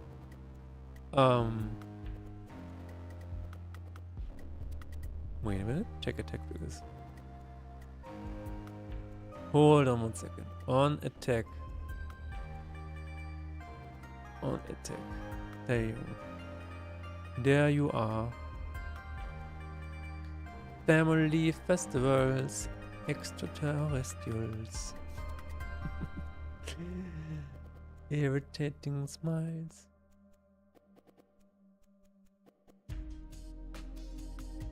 Is this the only one? No. Okay, this is an ally attack. It does the activate card on card. Sheesh. Check attack triggers. Attack animation north. Attack animation. But where is the and not enemies. Okay, I see. Oh my fucking god.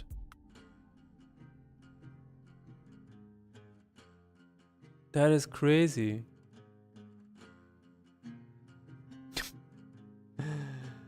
That is crazy. Is there an enemy attack as well?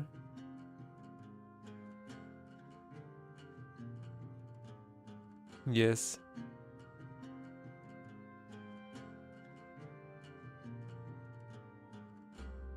Check enemy hit ally card. Okay. Okay, in the other direction it works. Oh my god. Stop. Stop, Unity, stop. I think we fixed it now. That is a crazy find. Let me put this into here. Creature with on attack no longer deals. Wait a minute. Oh, yeah, I guess this is fine. Fixed creature. What am I? Being able. What am I? Fixed being suddenly Austrian. Fixed being able to hit flipped enemy with attack.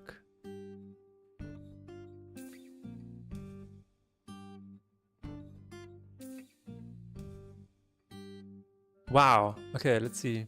Continue. Let's go into a fight. Let's get into a fight. And we're going to save this. Wow. I am amazed at what kind of bugs this game results in sometimes. You think you have caught everything. But no, no, no. It humbles you. It humbles you. So good. On attack. Flip. There we go. Let's see. Alright, it is fixed.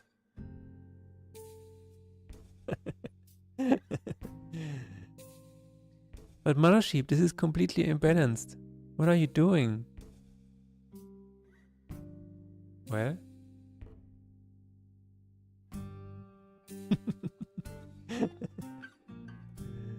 Alright.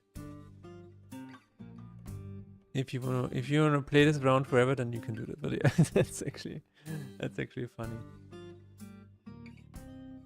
It looks so funny, yeah, it does. Oh my god. You know what I did yesterday? Nothing. It was in the first half of the day, I just sat here and I just what did I even do? I think I just watched a little bit of YouTube and I gathered some feedback. Yeah,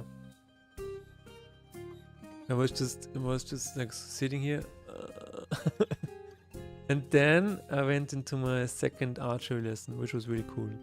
My second archery lesson, I went there and I was a little bit too early, and the teacher was a bit pissed. He was like, You're 25 minutes too early. And I'm like, I guess there must have been a miscommunication, because I thought for the first lesson I have to be early. And he is like, yeah, but not that early. And I'm like, okay, chill, dude, it's 25 minutes. We just sit here in peace. But yeah, then he helped me with the, with the shooting part of the archery. And it was actually surprising, because the first lesson 2 weeks ago, I was actually able to shoot a bow and arrow, But it took me another 20 minutes to get back into it. But then I shot arrows for an hour into a long range. I can actually show you the lane actually, yeah. So this is what it looks like. This is where I shot at. This was my lane. I'm in the second lane. Yeah, this was really fun. So I shot arrows, like 5 arrows every like 5 minutes or whatever. So maybe I shot like 60 arrows. What's this deal? Isn't coming early a good thing? To be honest, I think he just had a really bad day. I did not engage. I was not like, no, I was like, okay, he is having a bad day. Just leave him alone. That was that. He also was a redhead, so maybe he, you know, I'd be scared to shoot the window. No, you usually you would just shoot straight. That is actually, it's pretty straightforward. I will be right back.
Want some entertainment, so take the gun. Crawl into your tent and forget the sun. We want some entertainment, so take the gun. Crawl into your tent and forget the sun.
All right. I was investing in the story. Oh, I was gone anyway, so. So yeah, that's what I mean. Anyway, no, the guy was alright. It was just a little weird that he, even, you know, after I arrived, and then like 5 minutes later, a woman came in and she was like, "Oh, I'm the first," even though I was the first. And the trainer or whatever, he was like, "Yeah, but you're also a bit too early." And I was like, "What is the big deal? It's okay." And then he said, "If you come too early, then I might not even be here at any. I don't know." he was afraid that we die because of the cold. I don't know, because he couldn't let us in. It was so weird. He obviously had a bad day, so I did not engage. And then he showed me how to shoot an arrow, and that was a bit scary because I was like, does he hate me now? Please don't hate me. And you know what? You know what happened then? He showed me how to shoot an arrow, and he just took the bow from me and just knocked the arrow, and then did this, and I was like, dude, your form is really awesome. So I actually complimented his form, and then he said, yeah, this is what happens when you do it for 20 years. So he boasted a little bit, and I think that calmed him down a little bit. So sometimes a compliment helps. Sometimes It helps to compliment people.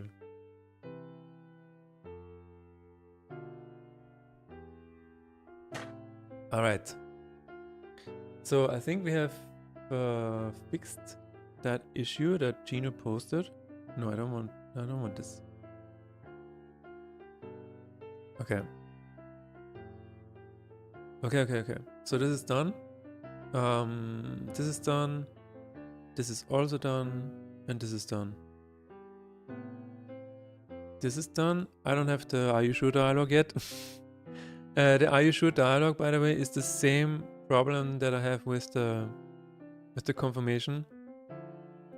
It requires me to add a bit of a new system. Like, I have a pop-up system, but yeah, it's not that easy because it can actually cause a soft lock. So I will not do this at this point. Following a run-end, this could be easy, but also a bit finicky.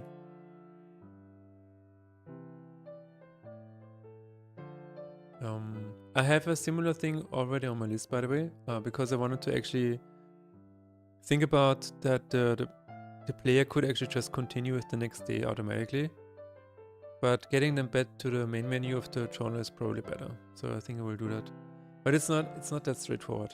I will have to take a look. This might take a little longer. Today I really just want to have a few quick things that I can fix, and then hopefully push the new build maybe today or maybe tomorrow, so that the soft lock is gone at least, because having a soft lock is not a good idea.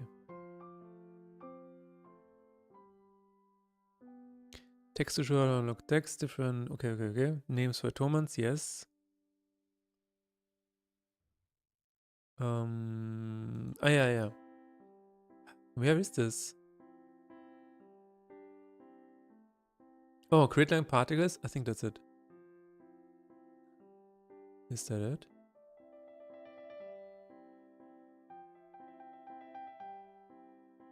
I think it is. Wait a minute. Copy this over here. Let's say 0. Restart. Oh, no, that's... oops. That is not what I want. You did a lot today, was very entertaining. Thank you. How many times has Faith in Despair been bought? 275 times, I think.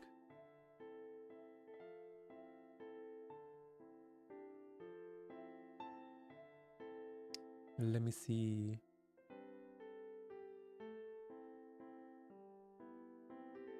Mm-hmm. 290 times. That is really cool.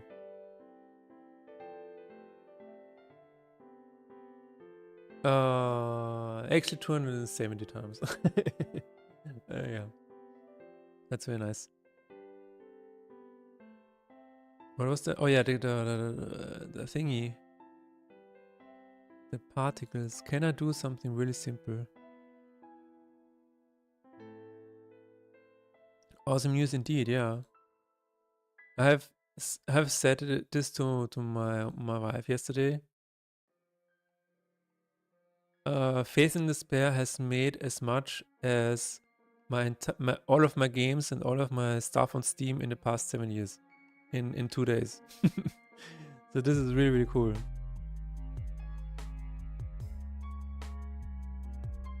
This is really cool.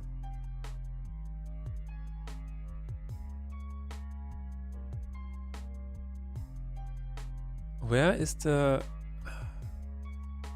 end pop-up? Wait a minute.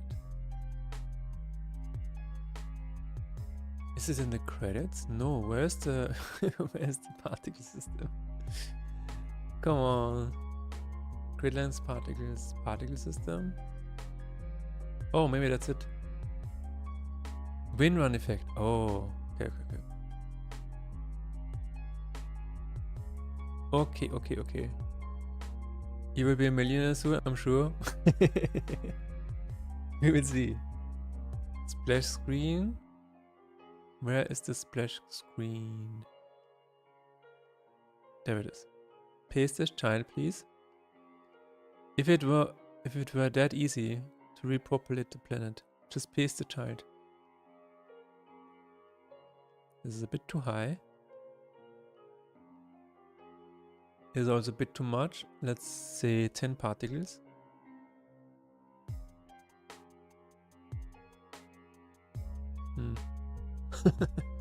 Emission is what? 10 over time? I guess that's fine. What do you think? There's just a few particles floating around. Nothing too special. I mean, nothing too much. Wait a minute. Yeah. Just 1 or 2. I think this is okay. I'm gonna also get the other one. Just to make sure there's a little bit of variation. A land of variation, as we like to say.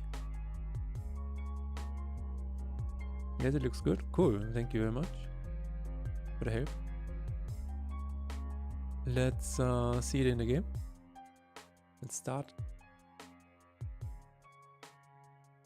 There is so my plan is actually that we also want to release it on consoles. I know I can probably work together with the same person as I did for Cat and Betty and Tournament. But I'm not sure yet. I might go to a different publisher. We will see. What does this look like? I think this is okay. Just a little bit. Not too much.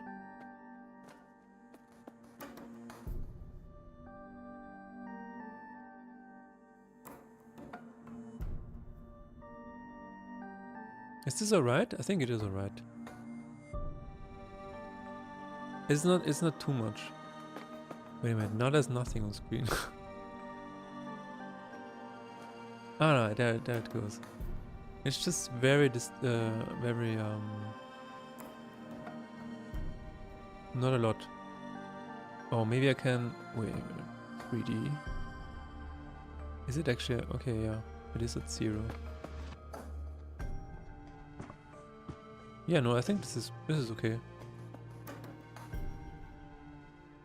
Very subtle, yeah. I think it's okay. It shouldn't be too much.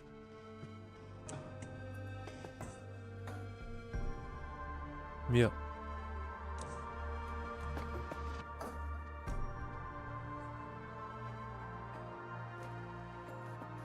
So at least something is moving on the title screen. I think that's okay. All right. Let's open up my file again. Added subtle particles to the title screen. Thanks, Matt Chirpy. Thank you for the stream tonight. It was really fun. Yes. Okay.